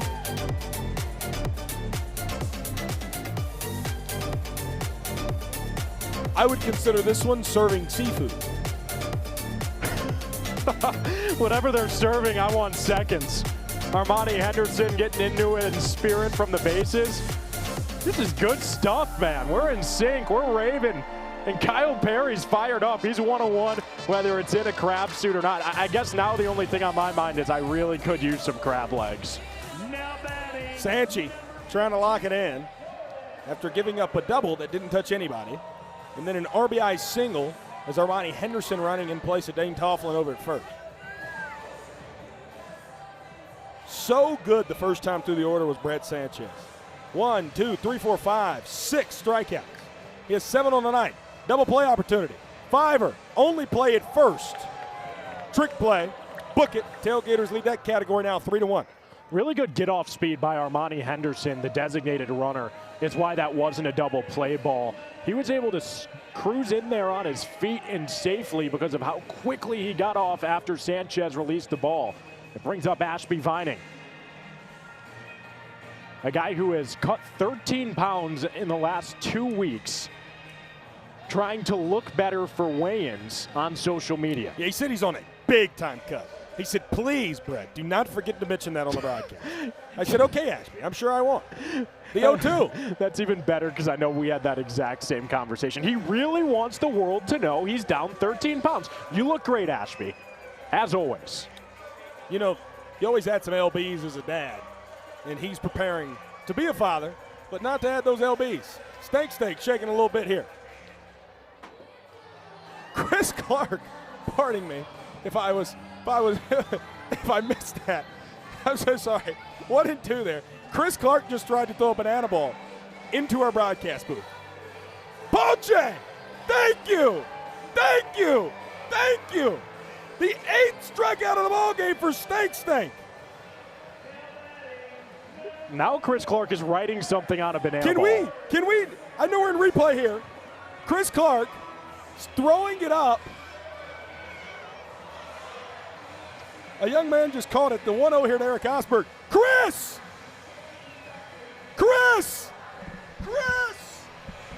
Guys, I don't think he's paying attention here. Trying to get him to throw one up here. We're in an open air booth.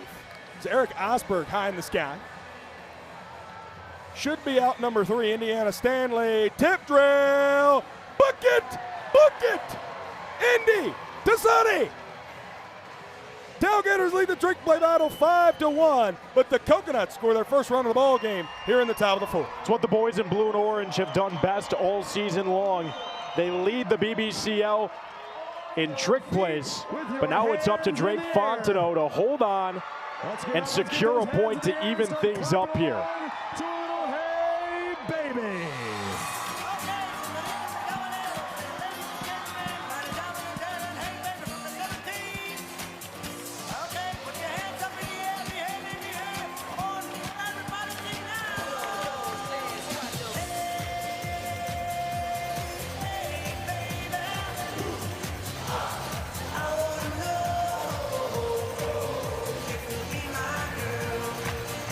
Let's do it again.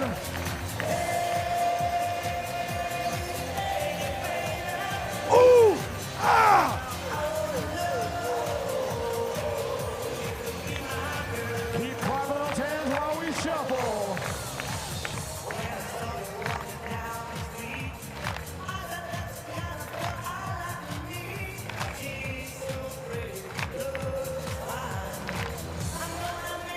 Let me hear you sing it.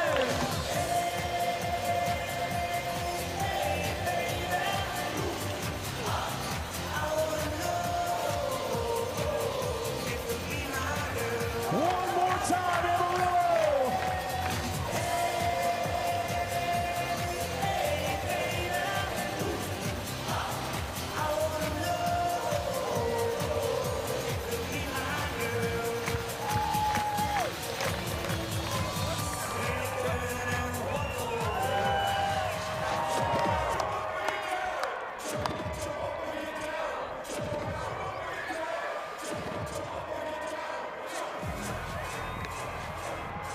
Bottom of the 4th inning here in Amarillo, Texas. Man, I tell you what, nothing eventful happened here at Hey Baby today. First time I've ever been able to say that. Yeah, no, we were just sitting down. Yeah, just sitting down the whole time. Enjoying my virgin margarita. I got water in a boot over here, actually. Taylor Justice. Lead it off here for the boys in blue and orange. Man, I'm still just so out of breath. Just be sitting here. That's what happens when when you take Yoshi and give him some screen time. Taylor Justice, leadoff single. Where does Yoshi originate from? That's what I want to know. Oh, man. Well, Yoshi is just like everyone in this world, at least from what I've been told. You're either delivered by Stork or you're bought with tickets at Dave & Buster's. And that is the latter for Yoshi, who is hoping to help bring some Coconuts magic here. But I'll tell you what, this Tailgaters lineup's continuing to swing it very well here against Fontenot. Macadoodle. Ball for sprint, his first plate appearance. Taylor Justice running for one of the very few times you will see him run. Jacob Pippersick has already been being saved this time through the lineup. And just as I say that, Pip emerges out of the dugout, but will not run it first. Macadoodle, 2 balls and a strike. Gosh, I'm still so out of breath, guys. That steak is coming back to bite me from this morning.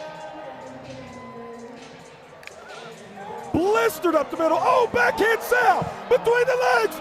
Oh, that was almost trick play candidate of the year. But Sal Jacobo, what a web gem for out number 1. I mean, Sal Jacobo is simply different at second base. Are you kidding me? That thing was shattered in his direction. Not only able to get to it and cut things off, but to have the wherewithal to get a trick play out of the equation. Oh my goodness, Sal Jacobo. That is what Banana Ball is all about right there. The quad foul. Love to see him hit his second home run of 2026 right here. Ball and a strike home. TP has inspired these boys in blue and orange with that football helmet. Made its debut in Chapel Hill. Inspired them so much so that a director of entertainment with the Tailgaters, Jordan Watson, has instituted a throw around with not a banana ball, but a football pregame. Guys are out here running routes, posts, slants, go, whatever else you may want. All because of that football helmet that the quad father decided to get for UNC. Check on Macadoodle. He's back in time at first. My favorite route's the comeback. Tailgaters lead this ball game 2-0. AJ Swiatek. Here we go. Outside. Ball 4 sprint opportunity now for Taj. Looking for his second one tonight. Got it. Drake Fontenot. Talk about coming back. Has fought back from a few rough innings tonight and looking to get out of this one with a 2-1 deficit. Yeah, and really all things considered in the big picture, that would be a win for Drake Fontenot with the way he was struggling to locate early. He's really settled in nicely. It went from treading in open water to now really comfortably swimming. Out to right center. Long way to run for Gideon. He's got it. Coconuts win their first point of the ball game as they trail here in Amarillo 2-1. Great play by Gideon Anton, who's one of the best defenders out in right that you'll see in Banana Bowl. I know locals have to love that. He's rocking the Amarillo Sod Poodles Earth Day hat that just released. A lot of guys in that Coconuts clubhouse were just chopping at the bit to get a hold of that thing. Amarillo has already been such great hosts, and it's not even by morning yet. Shout out to King, George Strait. Also, shout out to my main man, Rex Castillo. Talk to us. Guys, this might be our first time to have Banana Ball in Amarillo, but it is not the first time Zach Watt has been here. Man, Zach, what is it like to be back here? You were here as part of this minor league team. What's it like to be back? Yeah, so I was back here in 2020, and man, being back here in 2026 playing Banana Ball, man, it's special. Walking out here in the outfield pregame, back in the locker room, man, it just brings back so many great memories with my teammates. Smitty has been smiling the entire time he's here. What would you tell yourself a few years ago that you'd be back in a sold-out stadium right here?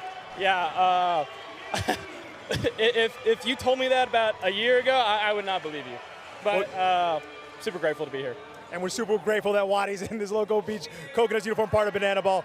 Great guy. And look at this environment. Can't wait to see what else is going to happen in this game. Watt, thank you so much, brother. Guys, back to you.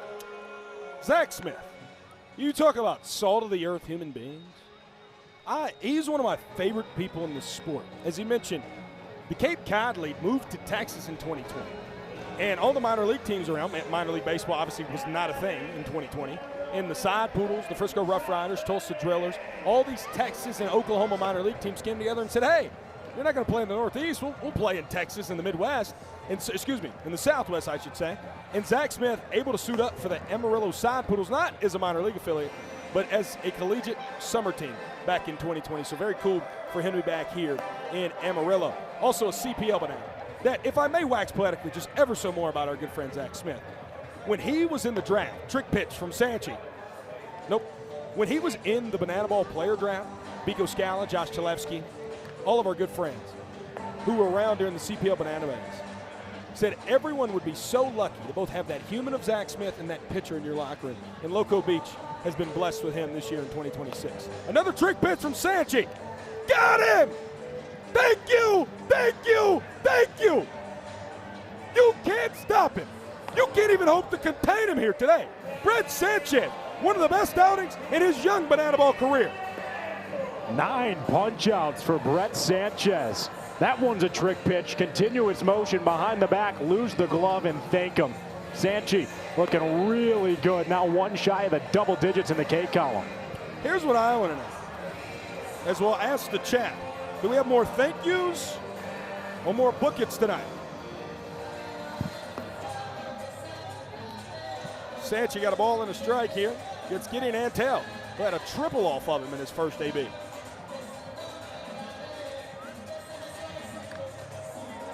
Hit up the elevator shaft to get on the infield. Jordan Hussein on the mound. Not a trick play, but one of the most impressive plays you'll ever seen. Fiver stumbling, bumbling, humbling as he catches it for out number 2.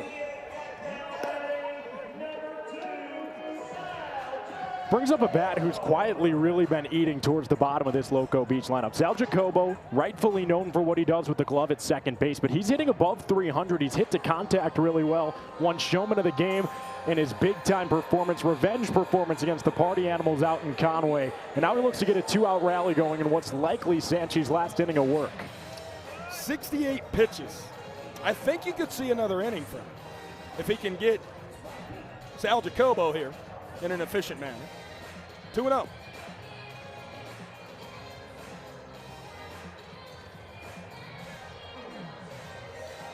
Tell you what, the shadows are just so tough here tonight.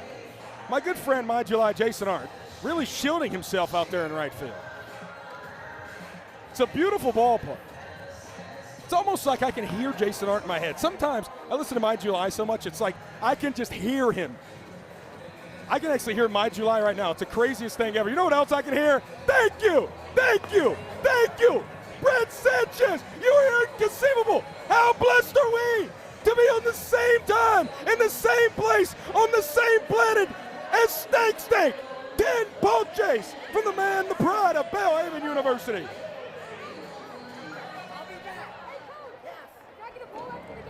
Absolutely, we're going to find everything.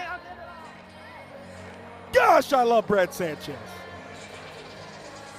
A secret between me, you, and God and the entire world. I love that man. There's some people dancing on the field. Let's see what the two-steppers and the players have.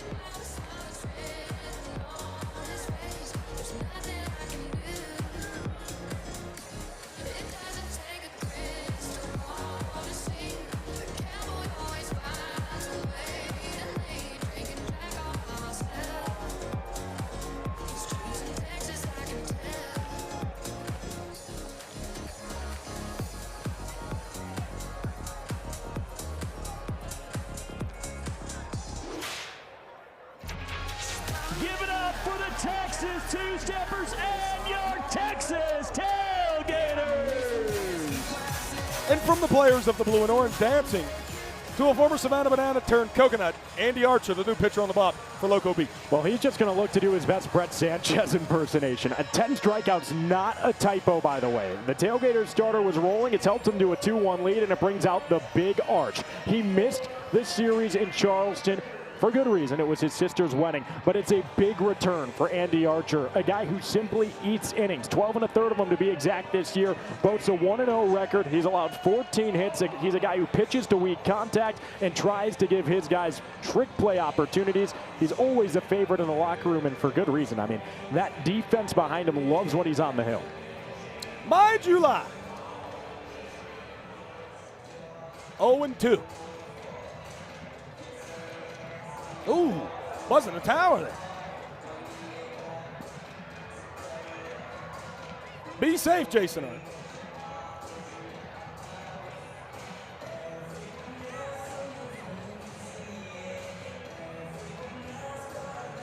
Jason, in on the hands, out to Jacobo. Between the legs, dribble behind the back, throws it. Oh my gosh, that is disgusting. That is dirty. That is illegal in 48 states for out number 1. Wow, Sal Jacobo, a third trick play for him and the Coconuts. This one, the best of them all, between the legs, again, goes airborne and then throws it to the center of the dartboard for out number 1.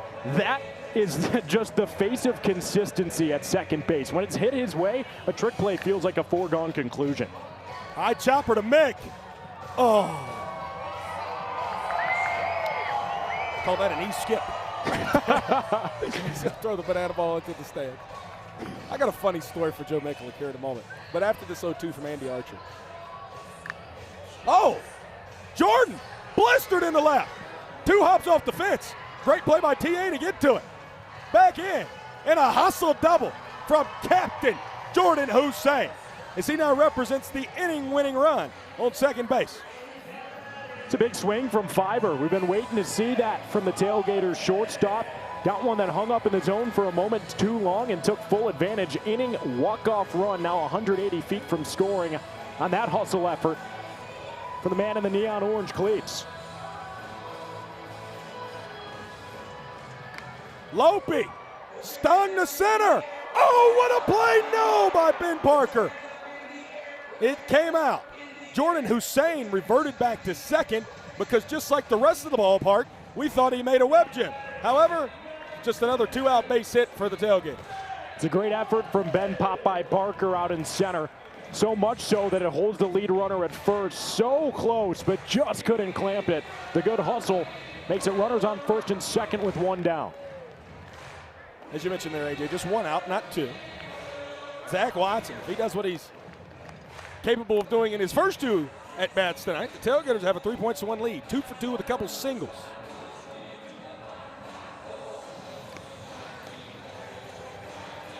Waddy has not had an RBI yet, but does have 2 base hits.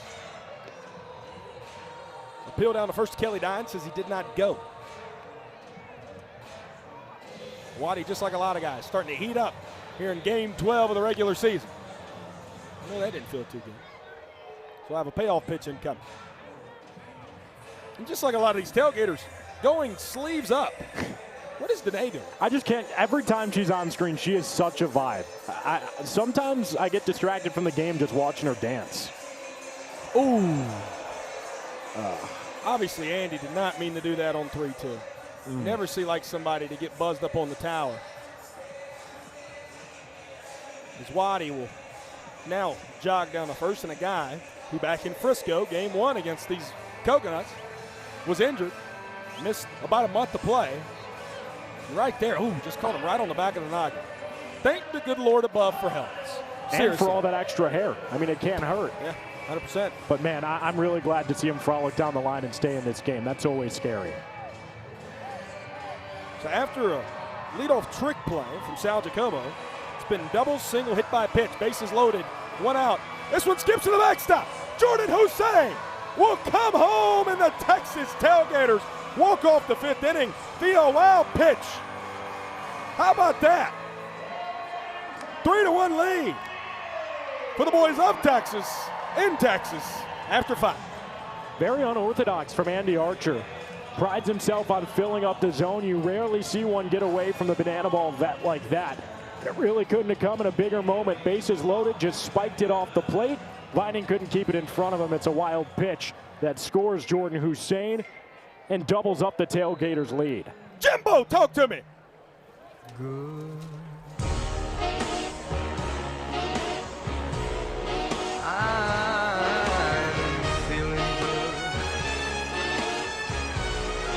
Smile, Jimbo! Oh, he's serious. He's majestic. He's swimming.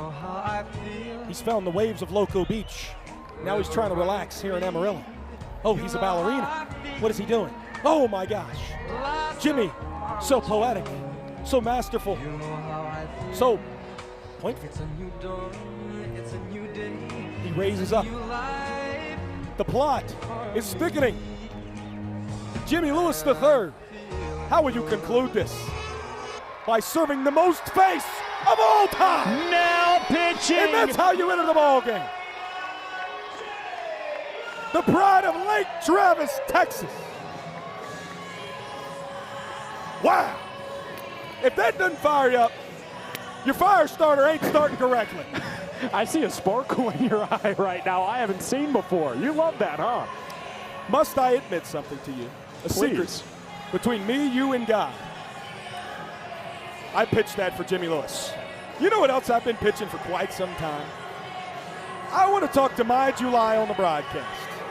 And finally, in the good Lord's year of 2026, Jason Hart, how are we doing tonight, my friend? You know what, Brett? I'll tell you what, it's been a long time coming, but it is friggin' awesome to hear your voice in the middle of a game, I'll tell you. Well, the word on the street is you've been listening to me for the last inning and a half. Hey, you know what? I like hearing your voice. I told him I wanted to hear you while I was hitting, too. Did you? It didn't work too well. You know, I thought that you could hear me, which is why when you were at bat, if you'll go back and watch your at bat, I was a little bit more intermittent with my thoughts there. Yeah. Former teammate Brett Carson. Former teammate Brett, be everywhere, Carson. Has a tendency to be late, but you know what? We're playing left field now, so. Jason, we were talking about it during your first at bat.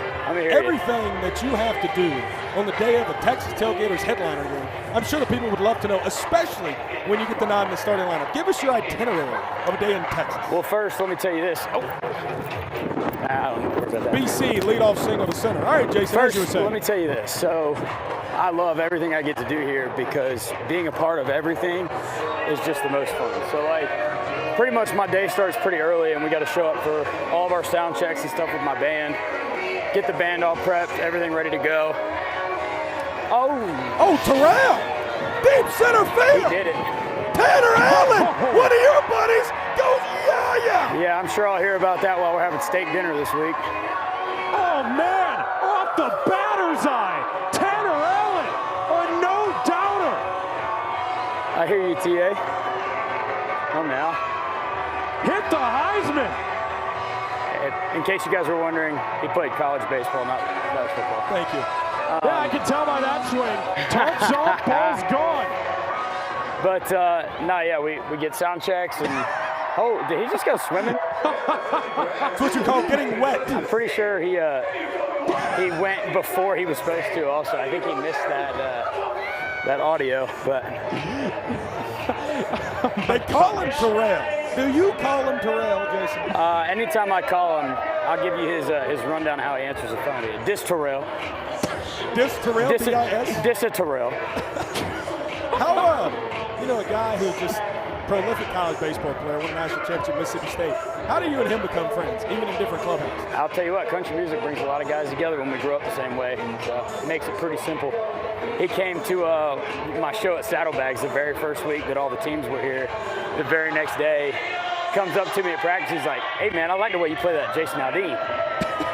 And it was just, I mean, it might as well just asked me to have a steak dinner that night. I don't even remember how it went. But he might have been at the house about an hour later just waiting on me. Ben Parker steals first. He and Caden Bowl are very close.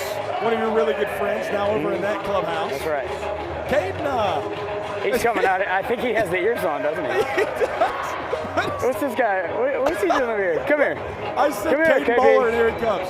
Oh, gosh, he's about to come into your television. I'm going to truck him if he hits the ball to me. Do it. KB, Brett, yeah, Brett's talking about you right now. He's mic'd up. Brett calls you out, and you just roll over here. Brett, I'm having a good time out here. Hey, KB, he was talking about Terrell's home run. Huh? He was talking about Terrell's home run. Why? Don't follow me now. He said why? What do you mean why? He hit halfway up the batter's eye. Caden. Well, What you got to say? Brett, I'm just so happy to be here. I love you. I love Banana Ball. I love the coconuts. I love Jason R. Hey, I love that Shoo. Shoo. You said why?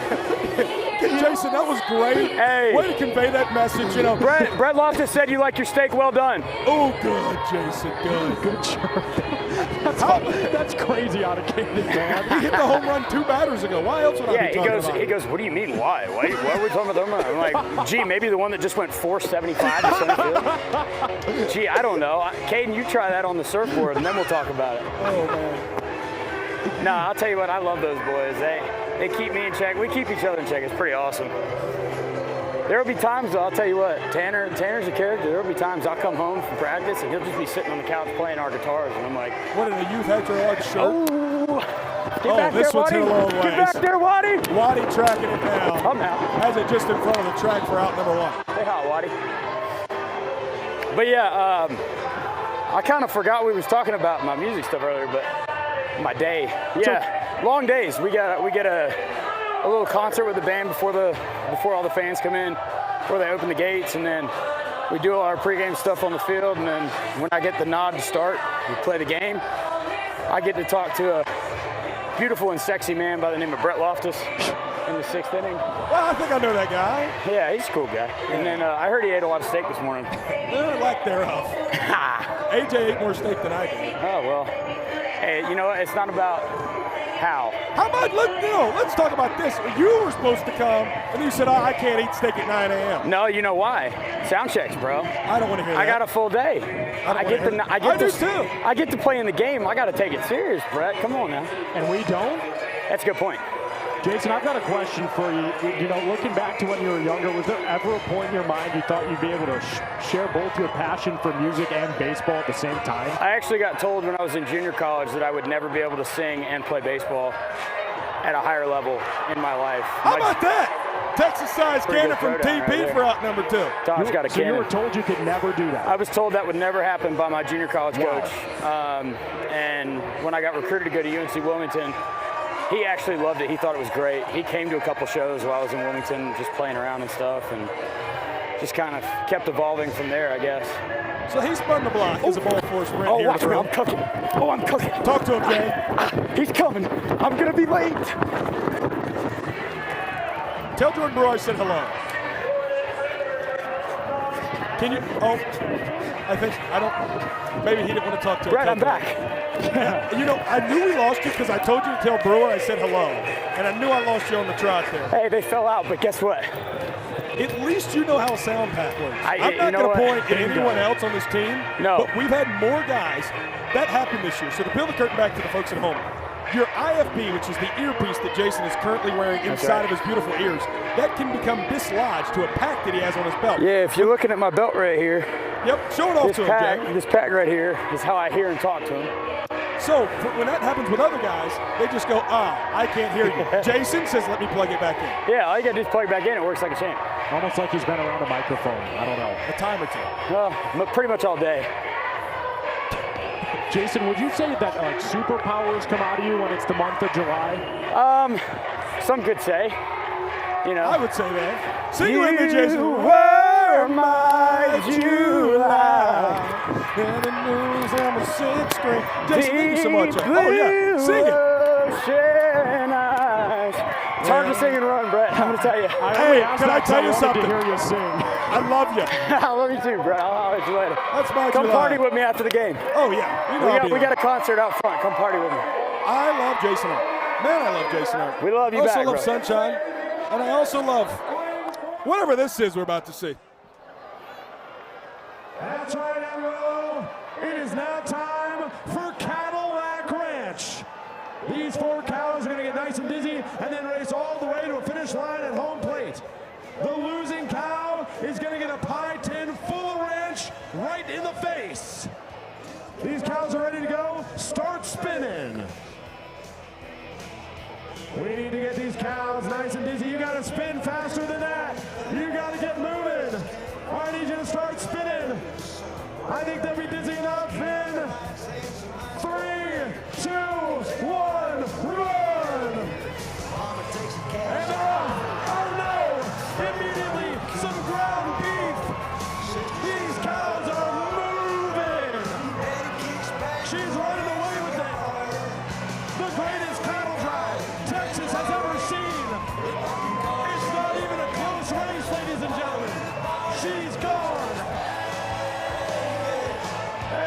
she is, the winner of Cadillac Ranch. But who's going to be the loser? Oh no! There she is.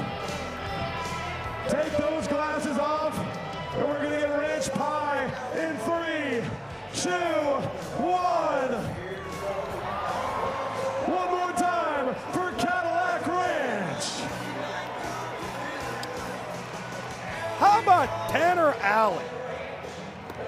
I mean, it's such a blessing that he's gracing us here in Banana Bowl. Just hit his 3rd home run of his rookie campaign, and an absolute no-doubter. And no doubter indeed. He earned the belly flop, but decided to do it with the paint on his back facing the water. That's what adrenaline will do to you. That ball was absolutely drilled into the batter's eye, and it's a good thing that's there, because if it wasn't, I mean, that's a safety hazard. That ball was roped, and TA's now done it 3 times this year, each of them no doubters. 2 have come against the Texas Tailgaters right here in the Lone Star State. Kyle Martin, backhanded. Brew, what you got? Between the legs, toss, book it. 7-4. The Coconuts trying to close in on that trick play deficit. Out number 1 here in the 6th. Pays off for Jordan Brewer to play so deep in the infield there. Gave him a chance to take a beat. Let Andy Archer come cover the bag, and it pays off dividends with the trick play from the first baseman, who looks like Aquaman. The first Coconuts trick play tonight that has not come from Sal Jacobo. He had the first 3, and Aquaman gets number 4. Right side of this Coconuts infield, arguably the best right side of any infield in Banana Bowl. Middle infield for the Tailgaters, arguably that as well. As a man who represents the left side of the Tailgaters infield, the Banana Bowl Open MVP, Jordan Bart, with a 1-out single. He's just seeing watermelons at the plate right now. Everything looks so slow and so routine for Jordan Bart. He's so calm, cool, collected at the plate. That's when you know a guy's seeing the Banana Ball well. And just like that, the inning tying run comes to the plate. Taylor Justice, who's 2 for 1 in this game. 2 for 1. I didn't know that was possible in the game of Banana Ball or baseball. Bat breaks. Jacobo. Toss it between the legs. Shotty. Behind the back. Book it. Book it. 4-6-3 like you ain't never seen it before in 1 minute and 12 seconds. That's Banana Ball AJ Switek. No, that is Loco Beach Ball Brett Loftus. My goodness. Sal Jacobo, Peyton Chatanier, and who else but Jordan Brewer. The cherry on top of the best cupcake you've ever eaten. It's 1 minute and 12 from Andy Archer, and a second point for the Beach. It's back within 1. My goodness, that's defense at its finest. Including the swimming. And right now it is time for a side versus side race that you will not forget. Players, please bring out the Mermaids. Representing the first base side, we have Mermaid Zach. Representing the third base side, we have Mermaid Alex. These 2 beautiful mermaids are going to be racing their way to this pool right behind home plate. The first mermaid to flip, flop, and splash their way in wins. Mermaids, on your marks, get set, flop. It is anyone's game at this point. First base side is flopping his way. Zach is pulling ahead. Does Mermaid Alex have what it takes? Get to the water. You need the water. You're so close. Wiggle that tail. Wiggle your tail. Flop, the water's right there. Who is it going to be? Give it up for the first base mermaid. One more time for your mermaids, everybody.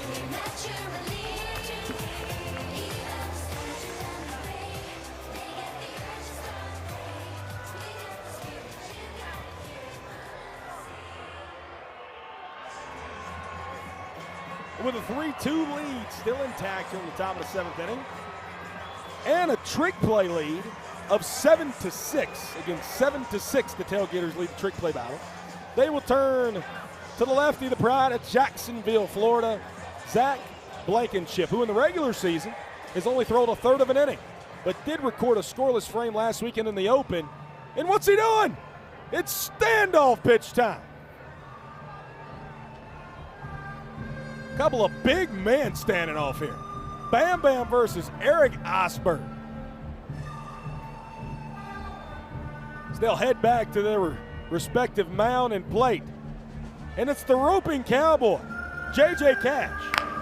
The whip not on fire tonight. E.O. swinging out of his shoes, 0-1. He wanted every bit of that one. You could see it in his eyes. And the 0-1 becomes 0-2.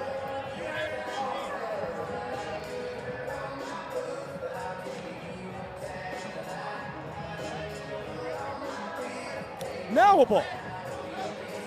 1-2 count. We had some good times with Eric. Last night, yeah, we sure did. Well, this week we've done it a bunch. Yeah, that's what I'm saying. It was the third time this week that somehow me, Eric, and Brett have found ourselves in one another's lives. And I guess at that point you call it friendship. They had lunch earlier this week. Last night, we hung out, watched the draft. E.O. puts a charge into it. To deep left field. That ball's goal! Grade A swing! Eric Osberg! Touch them all and flex the guns! The 10-year professional with a rainmaker to left center. It's his second of the season. Professional pop from Eric Osberg.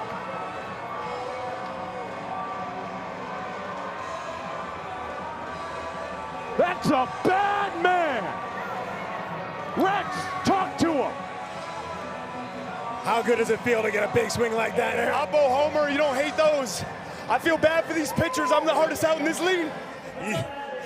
You said it better than I could, guys. Back to you. The hardest out in the league. Eric Osberg feeling himself after that swing, rightfully so.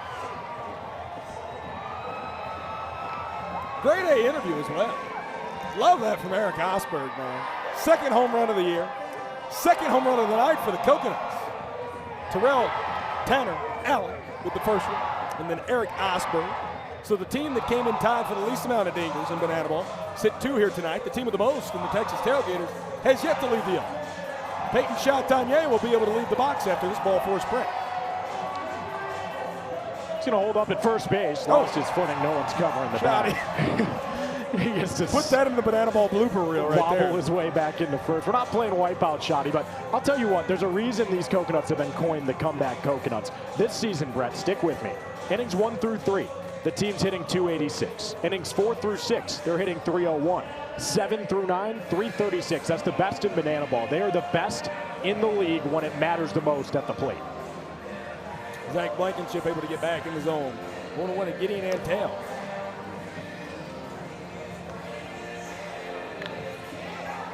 Ooh, watch out over there. TK, the bullpen catcher for the Coconuts, almost got whacked in the back.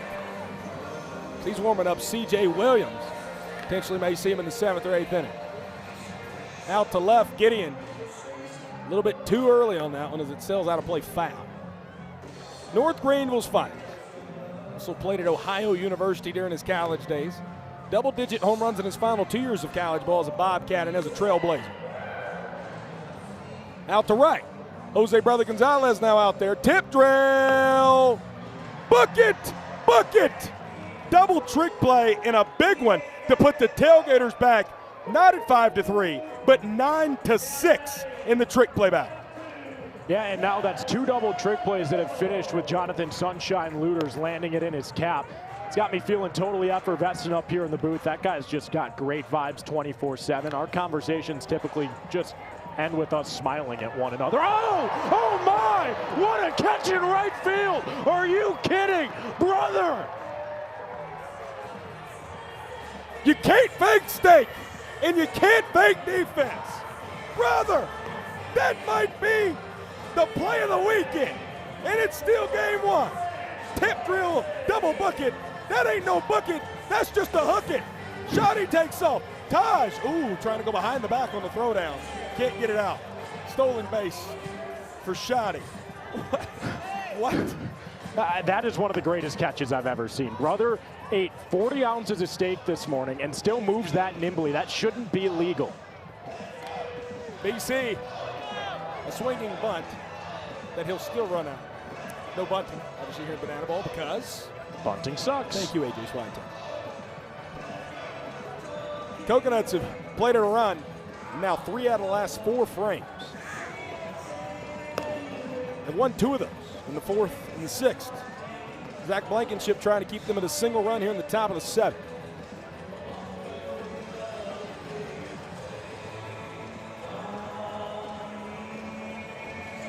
BC, Brett Carson, and Zach Blankenship teammates last year in 2025. Zach Blankenship didn't throw a single pitch in 2025 for the Tailgaters. Happy to see him return back out here on the diamond.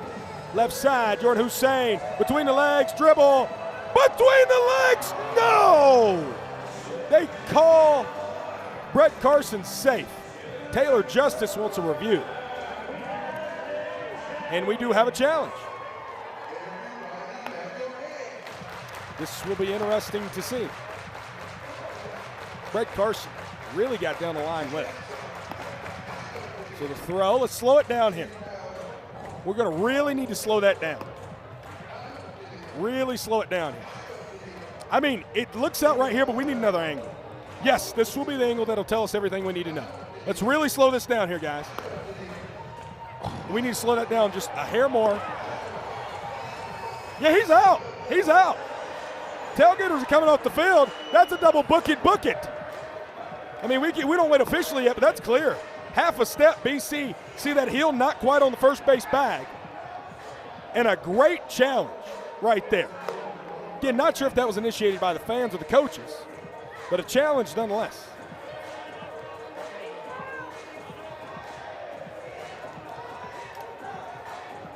Still looking at it. AJ, tell me if I'm wrong. I feel like this is pretty conclusive. Yeah, no, it looks like he has him by just a 1/10 of a second, and that's enough to flip the call. We'll see if the officials agree. They're taking their time, doing their due diligence, which I'm never going to have a problem with. You want to get the call right, especially in a game this close, but at least from this angle, from what we're seeing up here, it looks like an out.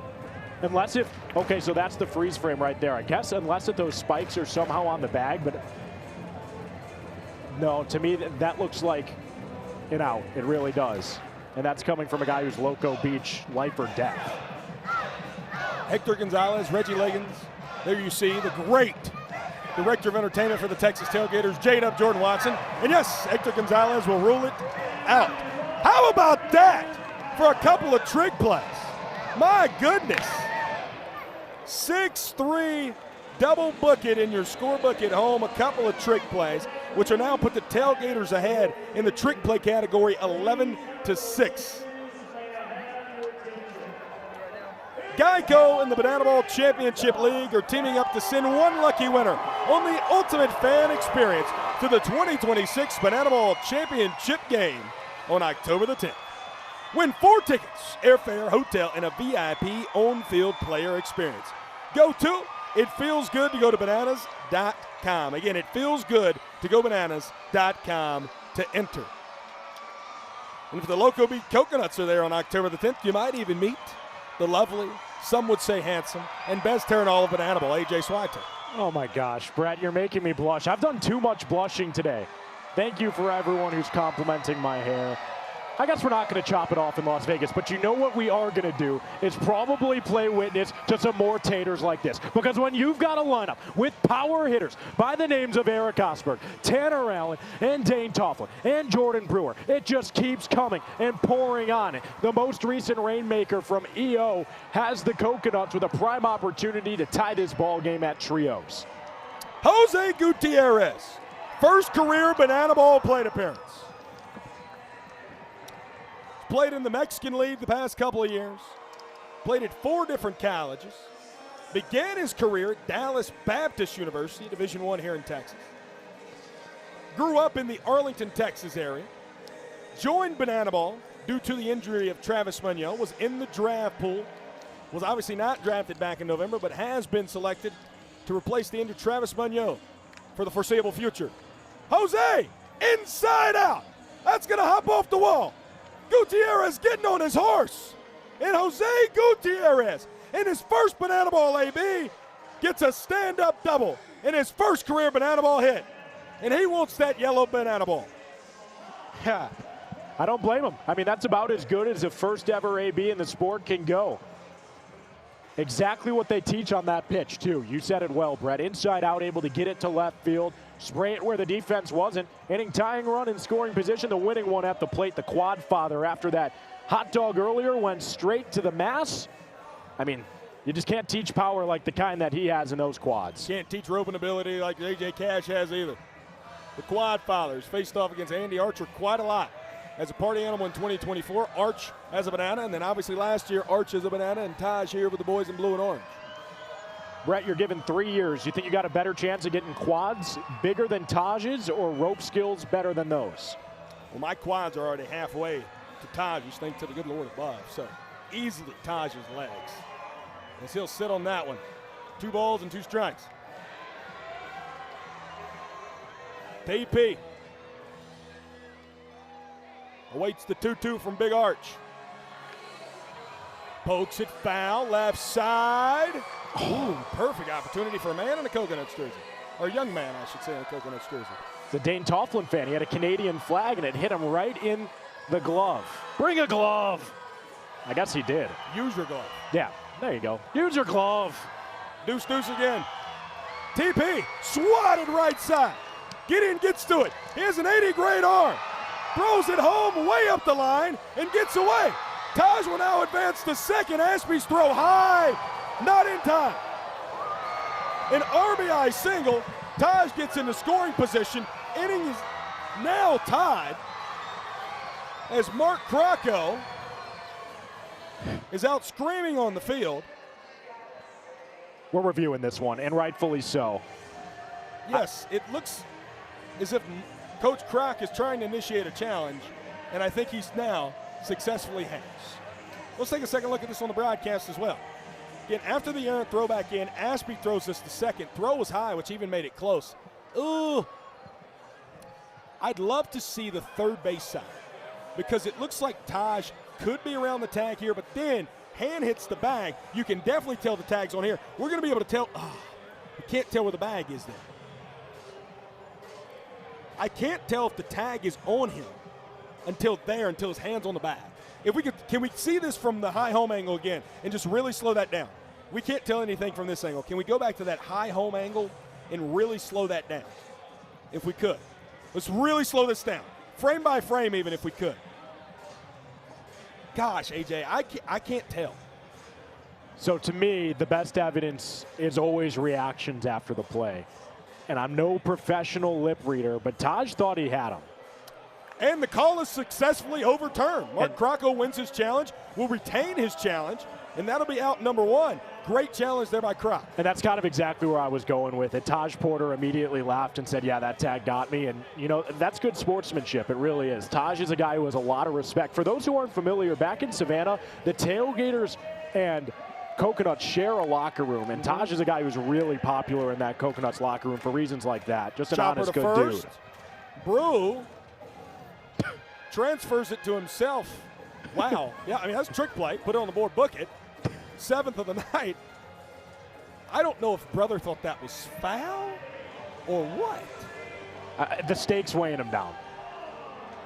My July, Jason Hart. You got to talk to him earlier. That was one of the most fun mic'd ups I have had in my time here in Banana Ball and in a broadcasting booth.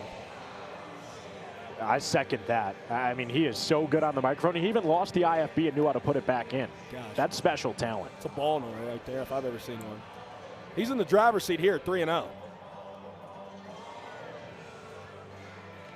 Ball 4 sprint to My July.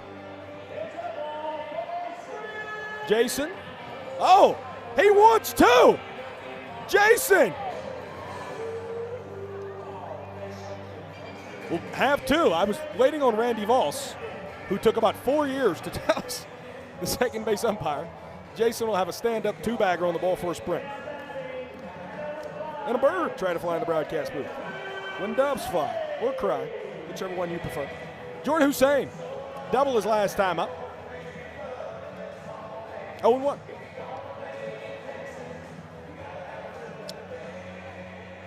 The Texas kid could come up in a really clutch way here. Trying to win this inning. Jason Arndt represents the inning-winning run in scoring position. In on the hands. Right side. Brew giving it some chase. Jordan Brewer over the shoulder. Are you serious? A bad man over at first base. That's how you help your pitcher out of a jam. Jordan Brewer runs into the visiting bullpen, puts on a show for the fans, and secures the banana ball out of the sky in a big moment to keep the inning locked at 1. There are 2 innings to go. The Tailgaters have a 1-point lead, but Jordan Brewer keeps the Coconut squarely in the dance with that snag in foul ground.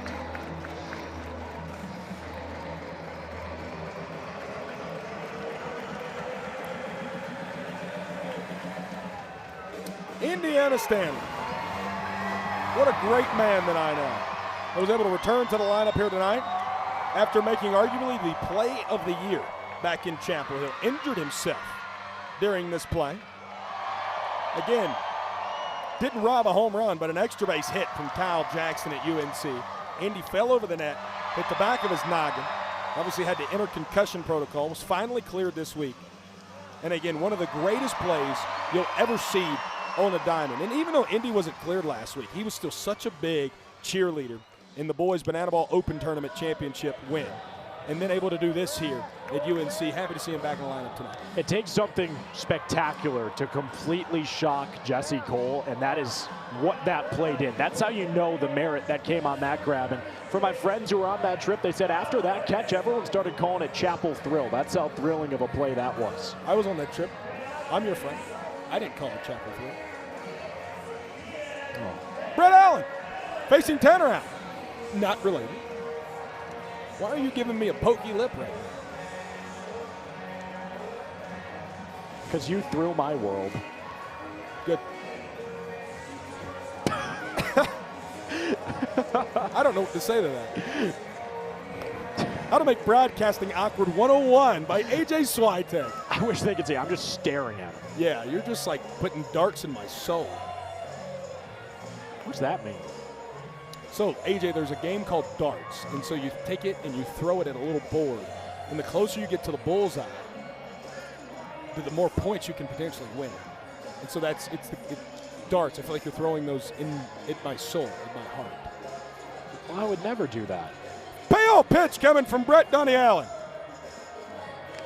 Ball force Brett to TA. Partially because I'm not very good at darts, but don't tell a very certain person something. Because I'm good enough, you know. Who do I not tell that to? The man upstairs. Oh, did you just pull a secret between me, you, and God? AJ Switek! Oh, that fires me up. Oh, I was hoping that one would get you going the way it did for me. Wow. That was poetic. TA, you see it on his back. Pumps. Oh, my gosh. Hits one up in the solar system. My July has it for my out number 1 here in the top of the 8th. You know, that reaction says it all from Jason Hart. That is a way harder play than a routine pop-up because Ben Parker hit that a country mile into the sky. Art's still laughing. I mean, that is not an easy grab. He's even surprised he was able to track that. Great play and left. Dane Toffley, Big Maple. RBI single in his line tonight as he'll fall behind 0-1. Guy who played pro ball for nearly a decade, facing an NAIA graduate in Donnie Allen from Reinhardt University. Throw over first. TA, not dancing off too much. You know, I get TA's going for this football look, but I'm going to have a conversation with him about showing skin between the pant and the sock. I know we don't have the tightest dress code in that ball. Far from it. Look what we're wearing right now. When I got pulled over with Drake Toll wearing this and he was in his fur coat and romper, the cop looked at us and was like, are you two genuinely, are you okay? What did he get pulled over for? Oh my goodness. Figure that out in a moment. Ball and tuna. You know, in true Drake Toll style, love him to death, but this guy had expired tags of 3 months. He had the new ones in the car, said he just didn't feel like putting them on. Hope Toll's doing well up in New York City tonight. Animals, bananas. Dang! Smoked out the center. And Zach Watson showing off the wheel for out number 2. That's like when you're playing MLB The Show and you get a perfect and it just finds a glove. So perfect frustrating. You heard the crack of the bat. It was like exactly like that noise you wanted to make. What is that noise? Just one more time. You made 3 different noises. I want to see the consistency you can get there. Well, that's my imitation of a perfectly hit ball to the deepest part of the yard that just finds leather. Sometimes it's that kind of day. It has been for Tofflin. Yeah, Dane has hit the ball hard. All 4 plate appearances, has 1 hit to show for it. Bingo. Love bingo, by the way. Jordan Brewer. Why, of all things, did that make me laugh? Jeez. What a night we have here in Amarillo, Texas. Brett Allen trying to throw up a 0. It'll be the first since the 5th inning, if he could do so, for these Coconuts. Paints the inner half, gets back in his own 2-1. Donnie really been working on that command. Told me when I'm in the zone, nobody in the sport can hit me. Gets in it right there. Jordan Brewer sure can. Shows it down the line. Bounces all the way to the fence. Jason gets to it. Tanner Allen's coming home. Jordan Hussein caught it barehanded, and it gets away. Jordan Brewer advances up to 3rd, but an RBI double will make it the 3rd straight inning the Coconuts have played in a run. Jordan Brewer, big hit in a big moment. Tanner Allen able to capitalize with his wheels, going first to home on a 2-bagger. Brewer gets an extra 90, and in spite of a great effort on the throw-in, the Coconuts are on the board again with the potentially game-tying point. Ashby. Oh, air sunshine! He's tricky. He's sticky. He's sunshine. The best defender in banana ball. Wow. I mean, are you kidding? That keeps a run off the board. There's a runner on 3rd. I am absolutely speechless. You look like the NBA logo with the way he got up on that. And it's so routine for the guy who wears the mouth guard because Sunshine, as you mentioned, undeniably the best in this sport in the field. Leads it in trick plays. Now it's up to him and his bats to get things going after we go down to the field.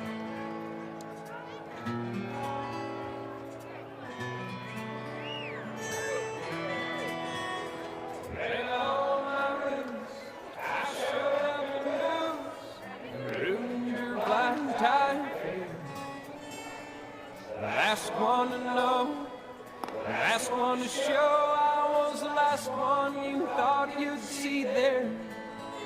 And I saw the surprise and the fear in his eyes when I took his glass of champagne. I toasted you, said, honey, we may be through, but you'll never hear me complain. Let me hear ya! 'Cause I got well, the whiskey drowned and the beer chases my blues away.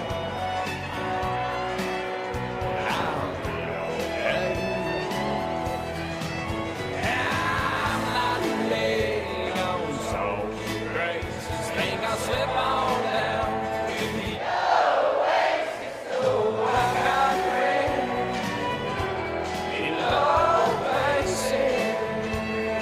We love you so much, Amarillo. Now let's get it up.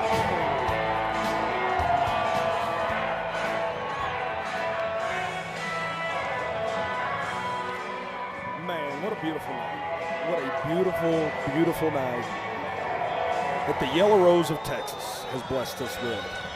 Here at the home of the Amarillo Side Pools, Hodgetown, a 7-year-old facility that is as modern as any minor league baseball stadium in the lower 48. And a beautiful night that we are so pleasured to spend with you. He's AJ Swiatek. I'm Brett Loftus. Mohawk Mike's our producer. That's CJ Williams.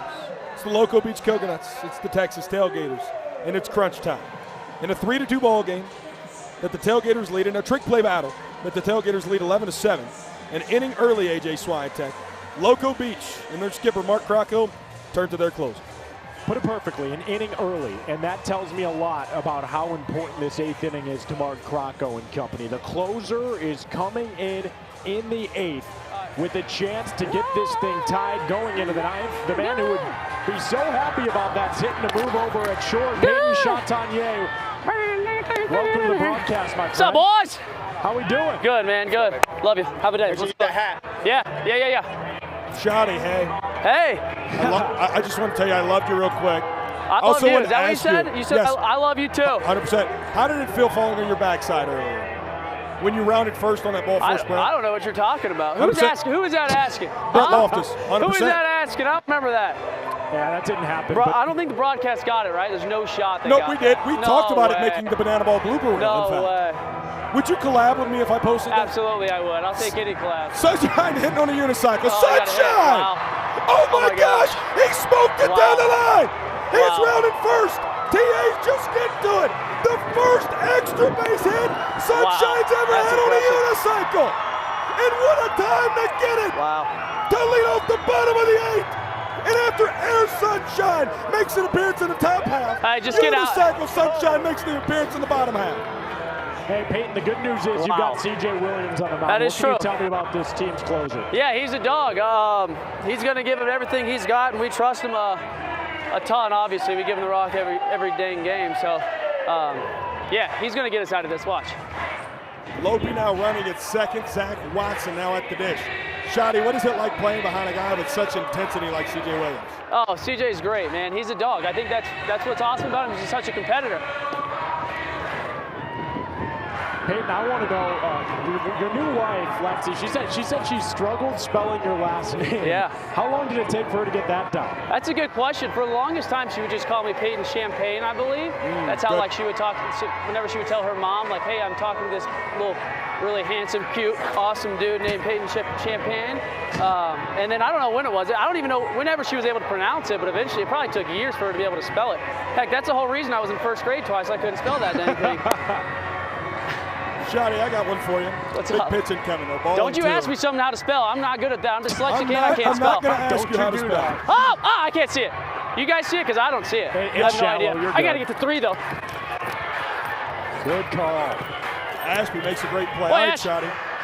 This is your second time this year returning to Texas. Yeah. You played at TCU. Sure did. Tell us how special the Lone Star State is to you. Yeah, Texas is awesome. Obviously, Texas is home for me. Grew up in Houston, went and played ball for a year at TCU. Absolute phenomenal place, awesome campus, love the coaches, love the players. Texas is special. I think everybody knows that, man. It's its own country. That's why we love it. Your relationship with Jordan Hussein and Clown shortstop Bobby Leday. All three of you guys growing up in the Houston area. For sure. We'll get to that in one moment. Jordan Brewer just throws it to CJ for out number 2.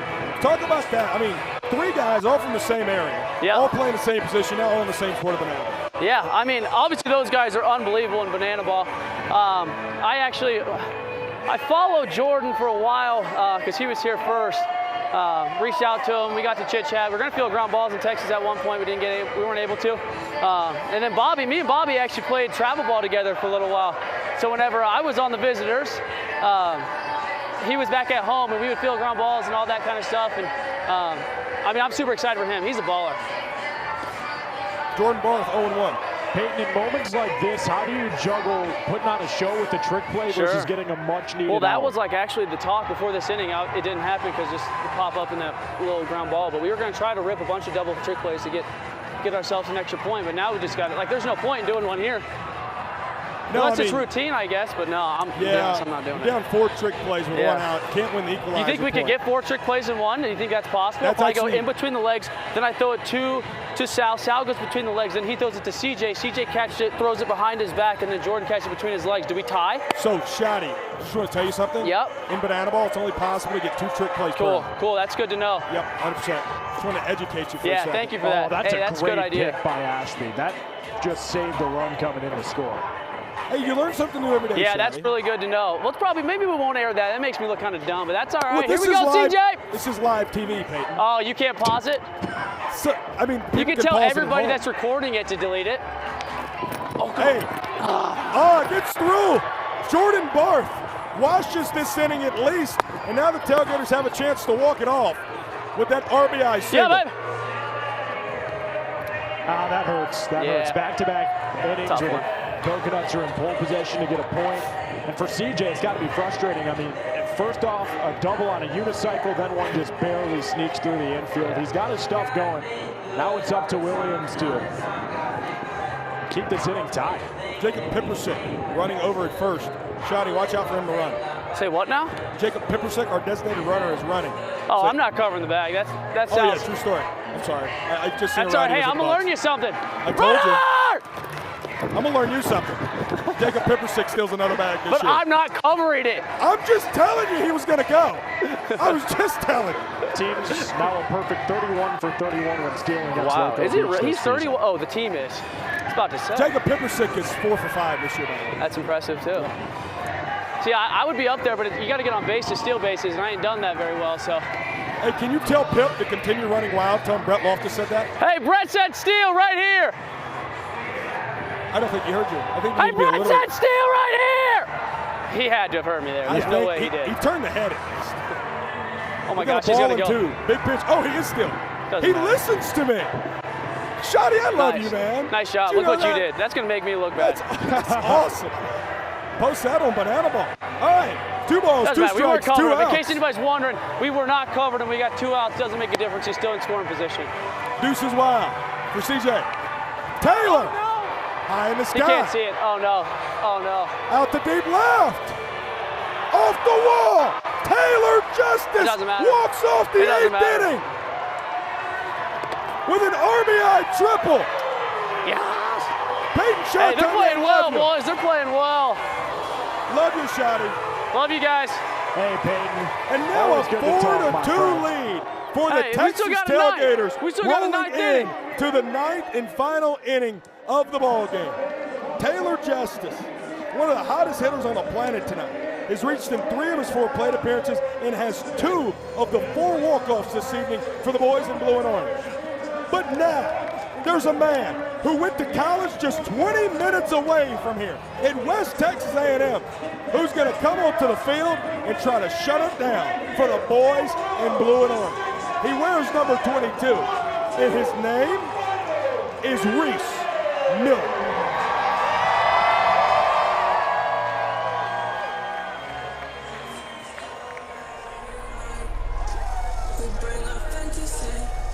With 12 strikeouts, 3 saves this year, from West Texas A&M, your closing pitcher, number 22, Reese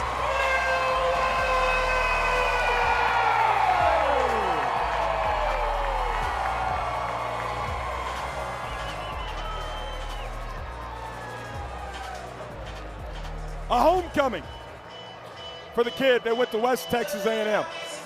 And now an opportunity for Reese to get save number 4 in his rookie campaign. 20 minutes from Hightstown. You see it there on his slab, a 6.75 ERA, which he's trying to drive down by the day. Reese Miller, native of Houston, but as we mentioned, went to West Texas A&M, and he will have to face 6, 7, and 8 here of the Coconuts lineup. You'd have to expect, AJ, we'd see a golden batter at some point. Well, this is a really interesting trio. I mean, the stories write themselves. Eric Osberg homered in his last time up. Peyton Chatagnier on deck. We just talked to, and he's ready to get on base. And then in the hole, Gideon Antle got the first hit of the day for the Coconuts with a triple. You're definitely not golden batting for Eric Osberg with the way he's seen the ball in this game. I'd keep an eye on Peyton Chatagnier, but he is still in the on-deck circle on your screen right now. Coach Krocko has a lot of faith in this group. It'll be interesting to see how he uses his coaching decision here in the biggest moment, and it really depends on how Osberg leads off the frame. Can the comeback Coconuts spoil a homecoming for Reese Miller? It's the guy who spent nearly a decade in the Tampa Bay Rays organization to lead us off and has went yah-yah already tonight, Eric Osberg. 4-2. The boys in blue and orange lead it the boys from the beach. Slider, oh my gosh, the dirtiest pitch in the sport. A 1-0. All 7,000 people here in Amarillo starting to feel that energy. Tailgaters trying to get back to 6-6. Maybe wondering at home, what's in it here for the boys from Texas? They've already clinched a playoff spot when they won the Banana Ball Open Tournament. Well, they want to track down those Savannah Bananas and get that #1 seed in the whole thing. Tonight, a small step in that direction potentially. EO holds up in time. He's in the driver's seat here, 2-1. Osberg's seeing the ball well. You can just see it right now. Swinging at strikes, spitting on balls.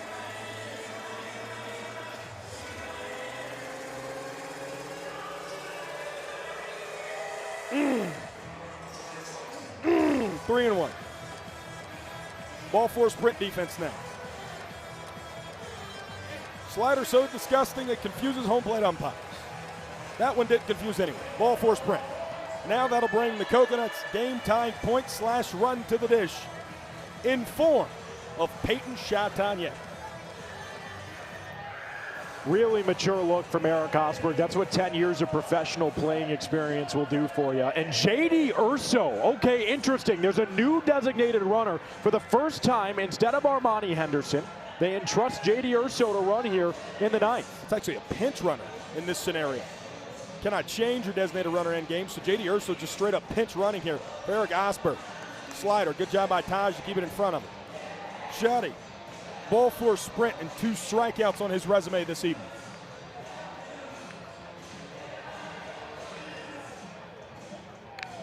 Shuddy, ooh, smoked about 100-mile-an-hour foul on the third base line. See that pull side pop though.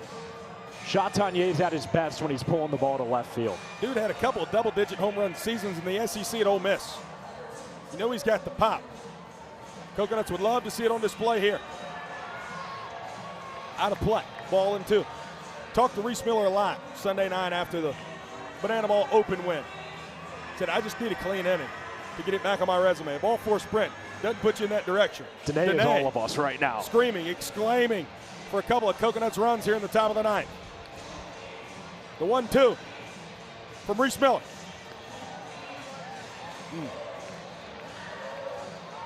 Coconuts, rapacious approach at the dish tonight.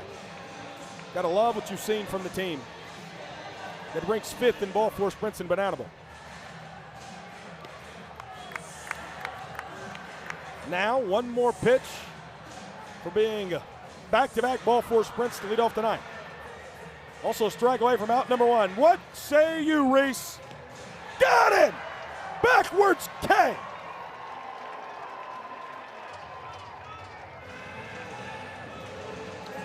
Going out the same way I came in through the front door. Bender just comes right over the inner half. And now it's Gideon Antale. Triple in his first AB, been retired in both of those since.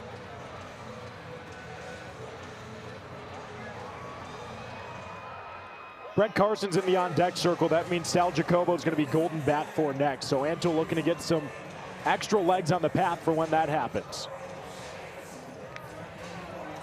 Out to left center, in the gap. Waddy gets there, getting a big round at first. He will scurry on back. Danger now for these Tailgaters. 1 out, runners on the corners. The go-ahead run is coming up to the dish, and he's going to have a golden helmet on as Armani Henderson is going to run it first now. Gideon Antale is going to go back to the dugout. Who is our golden batter for Mark Crocco's squad here tonight?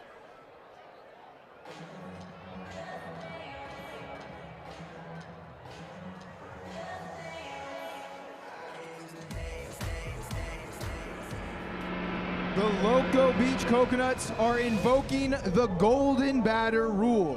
Hitting in place of Sal Jacobo is your golden batter, Tanner Allen. Who else would you want in the biggest moment of the season to this point for Loco Beach? Tanner Allen, former SEC Player of the Year, national champion. Hit a home run to dead center field already in this game. A home run here would immediately give the Coconuts the lead. Runners on the corners, 1 away. A plethora of different ways this could play out. TA, high in the sky, out to center. Indy back in the ball game in center, hustling in on it. He's going to power up for a throw. And an absolute dart cut off by Jordan Bart as J.D. Urso stays put at third. Coconuts bats against the wall. And how more poetic could it be? A Tailgater from a year ago. Brett Carson, the final hope tonight for Loco Beach.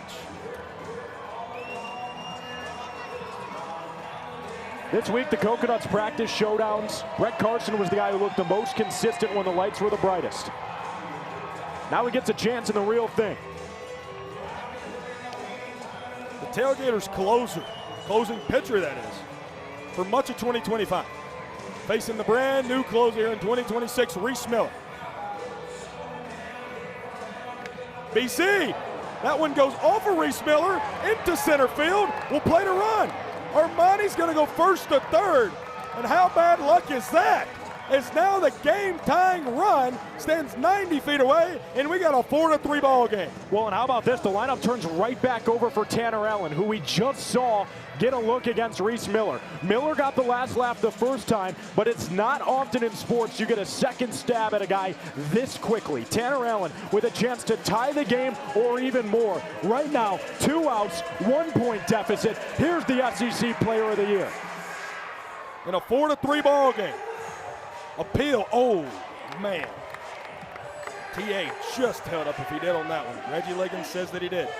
A ball and no strikes. Pressure burst pipes, but it also makes diamonds. There's a diamond to be had here. Taj drops it. Maybe would have been a strike if he corrals it. 2-0 now. The ball for a sprint could potentially give the Coconuts the lead, would definitely tie the ball game.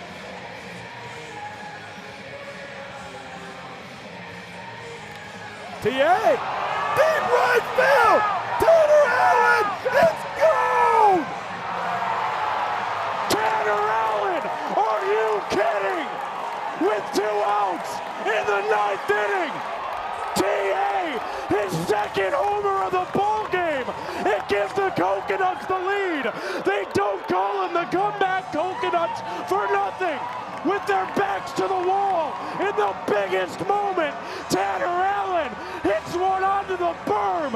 It's a 2-home run night for TA, and he has torn this thing open.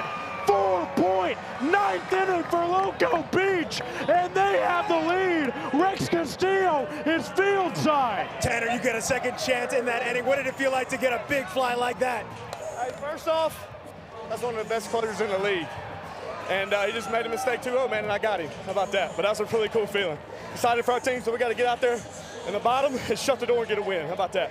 This is why we love Banana Ball, Tanner. Excellent job, my friend. Guys, back up to you. Oh, Tanner nice, baby. out Put the bat in Terrell's is now hands. tied atop the Banana Ball Championship League in home runs with 4. You know who he's tied with? A couple tailgaters, Jose Gonzalez and Cal Martin. This ball game ain't tied no more. A 4-run top of the 9th has put the Coconuts ahead 6-4. And after a hit by pitch to Ben Parker, Dane Tofflin now behind 0-2. Brett, I'd say stop me if you've heard this before, but you have. The comeback Coconuts just elevate their game in the 9th inning. Dane Tofflin stays in the yard. Indiana Stanley has it for out number 3. But not before Loco Beach plates 4. 3 of those coming from one swing of the bat. Mississippi State's finest terrain, Tanner Allen. And now the shoe is on the other foot. The comeback Coconuts have proven to live up to that name. But how about these Tailgaters? They've come back a few times this year as well. Now trailing 6-4. They'll have 6th, 7th, and 8th against a guy we've already seen tonight in CJ Williams in his 2nd inning of work. The villain looks to be just that here. Coming into the Lone Star State, this is where Texas calls home. Amarillo holds host to CJ Williams, the baddest man at Loco Beach. Wears number 0 because that's how much he cares about anyone's opinion of what he's doing on the mound. CJ Williams is a guy who works quickly, works effectively, and is 3 outs away from securing the comeback Coconuts yet another comeback victory. This Coconuts team has 4 wins this season. 3 have been come from behind, none more electric than this. And it's now up to Williams, who allowed the 2 runs in the 8th inning to come out and not allow that to happen here, because his bats, led by Tanner Allen, have forged quite the comeback in a game Loco Beach had not led until the 9th inning. A 3-run home run sets the stage for the bottom of the 9th, with CJ Williams towing the rubber. Now it's McNabb. Pride of Grand Ridge, Florida. Has a ball 4 sprint on his resume tonight. Jose Gutierrez in his first Banana Ball at bat hit in spot of Mac his last time up and had a double. CJ Williams has been able to find vintage CJ Williams in his past couple outings. Mack fouls it on. Fans an opportunity not to be. I talked to CJ a lot. Talked to CJ 3 times in the last 2 weeks. Said, Brett, I'm starting to feel like who I'm supposed to be. I'm starting to settle in that guy I was with the Visitors. Starting to settle in that guy I was at FSU. He said, the rest of the league didn't want that to happen. He's a villain. He's a super villain. He's Cruella DeVille. He's Gru. He's whoever you want to say he is. And he embraces that here in this role for the Loco Beach Coconuts. He wants you to hate him if you're not pulling for the boys in teal. And he lives for moments like these. It's exactly the mindset you want from your closer. If you're not with CJ Williams, you're all the way against him in his mind, and he wants to shut you down. Trying to do that here against these Tailgaters. A ball and 2. Got it! 2 outs away from a big comeback victory to put Loco Beach back in the right direction. Filthy. We get another look at it. CJ Williams ran away from the barrel. Never a chance there for Matt Danford. 1 down. Here comes Taj Porter. The quad father with a single and then thrown out at second his last time. Important to get a base runner on. We saw what that did for Loco Beach getting the leadoff base runner. En route to 4 runs that count as points here in the final frame of Banana Bowl. Taj swinging out of his shoes. Wants a long ball here. Tailgaters yet again negating the equalizer point tonight. But they couldn't negate the offense of the Coconuts. The 1-1. Turns it to a ball and 2 strikes. The one man who could was Brent Sanchez. After he left the game with 10 strikeouts, the Coconuts have scored 8 straight points. 8 straight runs, I should say. Ooh. Hector Gonzalez went to ring up Taj Porter and then just put up 2 and 2. I don't think Ashby Vining nor CJ Williams, as CJ takes a little extra time there in between pitches. We're big fans of that. Didn't need to ring him up that time. Swing and a miss. CJ Williams and the boys from the beach are 1 out away from stealing it. And CJ Williams in his mind have to be thinking, that's my 3rd strikeout this inning, because that pitch was a strike. I don't know what happened behind the plate, but then he said, you know what, I'm going to go ahead and make sure that I get Taj Porter on the punchy. We are an out away from the comeback Coconuts, doing it again. Indiana Stanley, the last hope here for the boys from Texas, here in Texas. Indy 0 for 2 tonight, flown out twice. Indy, out to left field. How poetic would it be that Tanner Allen makes the final out in a game where he was the best player on the field, and Loco Beach wins it 6-4. Tanner Allen and the Loco Beach Coconuts are victorious in the series opener in Amarillo. A 2-home run game, and as you put it best, what a poetic close. CJ Williams locks things down in the 9th with a 1-2-3 inning that featured a couple of punch-outs, but the story tonight with 2 outs in the top of the 9th inning. Tanner Allen, former SEC Player of the Year, national champion, comes to the plate with a 2nd chance against Reese Miller, and he left no doubt. Loco Beach does it again. The comeback Coconuts advance to 5-7 on the season and pick up a much-needed, big-time win for the morale on the beach. And all of a sudden, it's all smiles and margaritas with sand in between my toes, Brett. We got a lot to talk about here tonight. But I don't think we are going to have a shortage of talking about Tanner Allen. You know, that's a guy we plan to mic up at some point this weekend. And his story of coming to Banana Bowl, how we saw him last year in Starkville, Mississippi. We had him as a guest in the booth, Drake Toll and myself. Got his phone number, and he said, I don't know if I'm in on that. I don't know if I want to continue playing. You know, got burned out with minor league baseball and all the things that come with that. I mean, you could talk to any of these guys that play affiliated ball and how burned out that can get you. It can turn you against the game of baseball. And Tanner thought about it, watched the games back, and said, I want to do it. And Mark Crockett uses his first second-round pick on Tanner Allen. And how poetic. It's nights like tonight of why you wanted that guy here in Banana Bowl. And we could tell you who the showman is. We could try to hide it from you. 5 RBI and 2 home runs. I think it's pretty obvious who our showman of the game is, as at some point we'll go down and obviously holler at TA. But just, again, when we look at that first-year player draft on a Banana Bowl level conversation, it's guys like Jackie Bradley Jr. It's guys like Kyle Martin. It's guys like Tanner Allen that you insert into the sport. And it makes this sport not only the most entertaining sport in all of the U.S., all of the world, I believe, but it also makes it the most entertaining competitive sport in the entire world. And Tanner Allen, who just blesses us with his presence, both in that clubhouse, both in the party plaza, but here tonight, in between the lines, did that so well. Rex Castillo looks like he's gathered him up, and looks like he has the guy we've been waxing poetically about. Rex, talk to our main man, Terrell. It was one of those things that it was an obvious choice here. Tanner Allen, the showman of the game, 2 home runs. One of them completed the comeback. They're calling you guys a comeback coconuts. What's it about this team that you guys are always in the fight? We're always in the fight. You know, it says something about our team. Is the last couple weekends, or last weekend especially, I felt like we were there right at the end. We just couldn't finish. And tonight, man, they jumped on us first. But it says something about our team. We kept fighting, putting good at-bats together, pitchers figuring things out, playing solid defense. And, you know, every night to win a game, somebody's going to make a big swing. And tonight it was me. So I'm extremely blessed, man. And I'm just more happy that I did something to help this team win. This team, yes, there were a lot of reasons to doubt, but what is it about you guys that you're always smiling, always dancing, keeping the vibes going? We're playing loose. We're Loco Beach, baby. We're loose. We bring the vibes, and we're never out the game. You know, that's one thing we're talking about. We're never out the game. So we got to play 1 through 9, you know, and just keep and stay together. Things are not always going to go our way. Momentum's going to go over there. We got to get it back over here and just keep going. Never too high, never too low. This guy struck me out, so I got a bone to pick with him. Britt Tangent didn't have one heck of a game.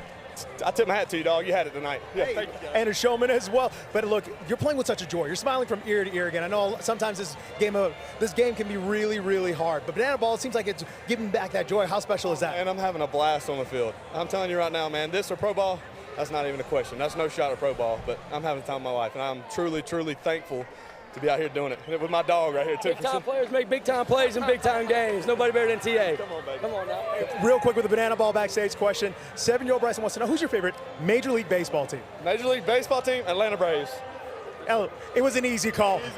Easy one, guys. Roll nuts, baby. How about that? All he had to say. Guys, let's send it back to you. Go Braves, Tanner Allen. Go Braves indeed. That's a great, great thing.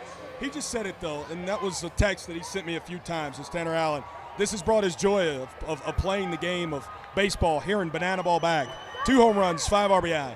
One of the most special performances we've seen this year in this sport. What really stood out to me in that post-game interview, Brett, is he said, this is Loco Beach. This is who we are. We play loose, and we play with the mentality that we're never out of a game. That is what Coach Crocco has instilled in this team, and the message clearly rings true. It's yet another win for the comeback Coconuts. This one comes on a 3-run home run from Tanner Allen. How about it? 5 RBI, 2 rainmakers for TA.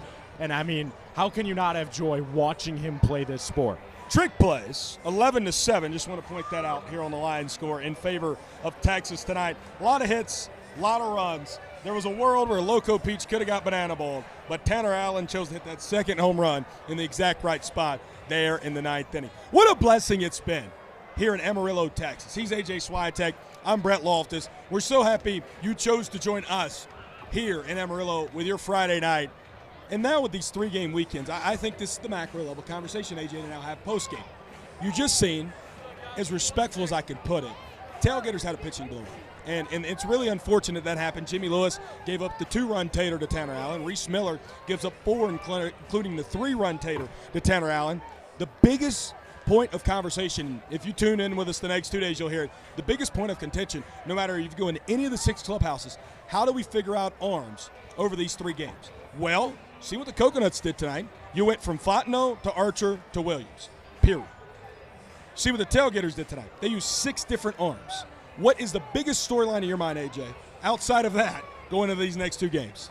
Well, I mean, there's a lot to unpack there, right? But for me, it is this. It is the fact that Loco Beach has a resounding mentality, and it rings at every beach across the country. When you look in your heart, you're going to find love, you're going to find Loco Beach, and you're going to find guys that are ready and willing to compete. And you look at the pitching matchup for tomorrow, Austin Krasminski fits that to a T. This is a guy who embraces what it means to be a Coconut. And what's it mean to be a Loco Beach Coconut? Well, it means we're going to serve you, we're going to love you, and we're going to play hard from the first pitch to the very last. Austin Krasminski has a tough act to follow because this Loco Beach pitching staff only needed 3 arms after Fontenot was able to eat up 4. But now it's up to Chris to go toe-to-toe with who has been the best starting pitcher in this league. Yeah, best starting pitcher in the sport tomorrow. Chris Clark going to throw it for the Texas Tailgaters, earn the win over the Savannah Bananas last Sunday in the Banana Ball Open, a 1.02 ERA, the best amongst all starting pitchers in the Banana Ball Championship League. Those are your starting pitchers for tomorrow. Chris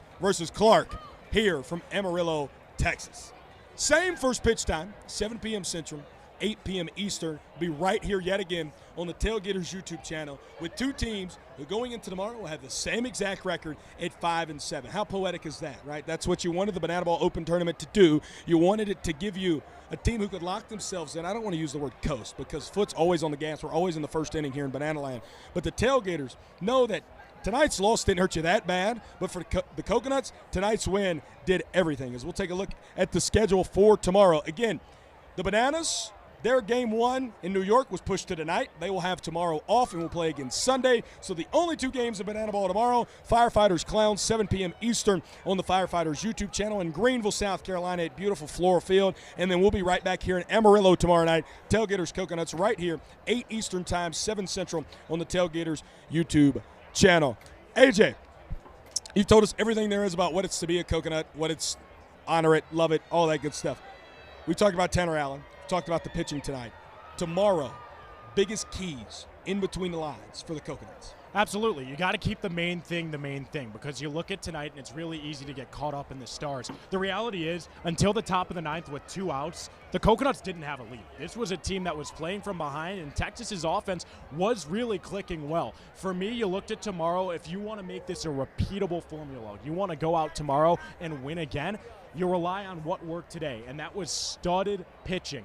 When things weren't going right, I look back to Drake Fontenot, for instance. Runners on second and third, nobody away. He didn't look back. It was all gas, no break. He was able to make sure that inning got shut down, and it was ultimately a difference maker. So you want your arms to go out there with the ultimate confidence in themselves and ready to go loco. It happened tonight, and again, the comeback Coconuts picked up another win. It's got me gleaming from ear to ear. C.J. Williams, I think, we cannot glance over him. 2 innings. But able to come in there again, did wash there in the 8th, but able to come in and go 3 up and 3 down there in the 9th to earn the win tonight for the Loco Beach Coconuts. Again, tomorrow, we will see you tomorrow. For Mohawk Mike, for my main man, Coach Backwoods, Keegan Woods, our director back in Savannah, everyone in Savannah, my lovely best friend, AJ Swiatek, I'm Brett Loftus telling you, until tomorrow night, Gator up. Let's go Loco, baby.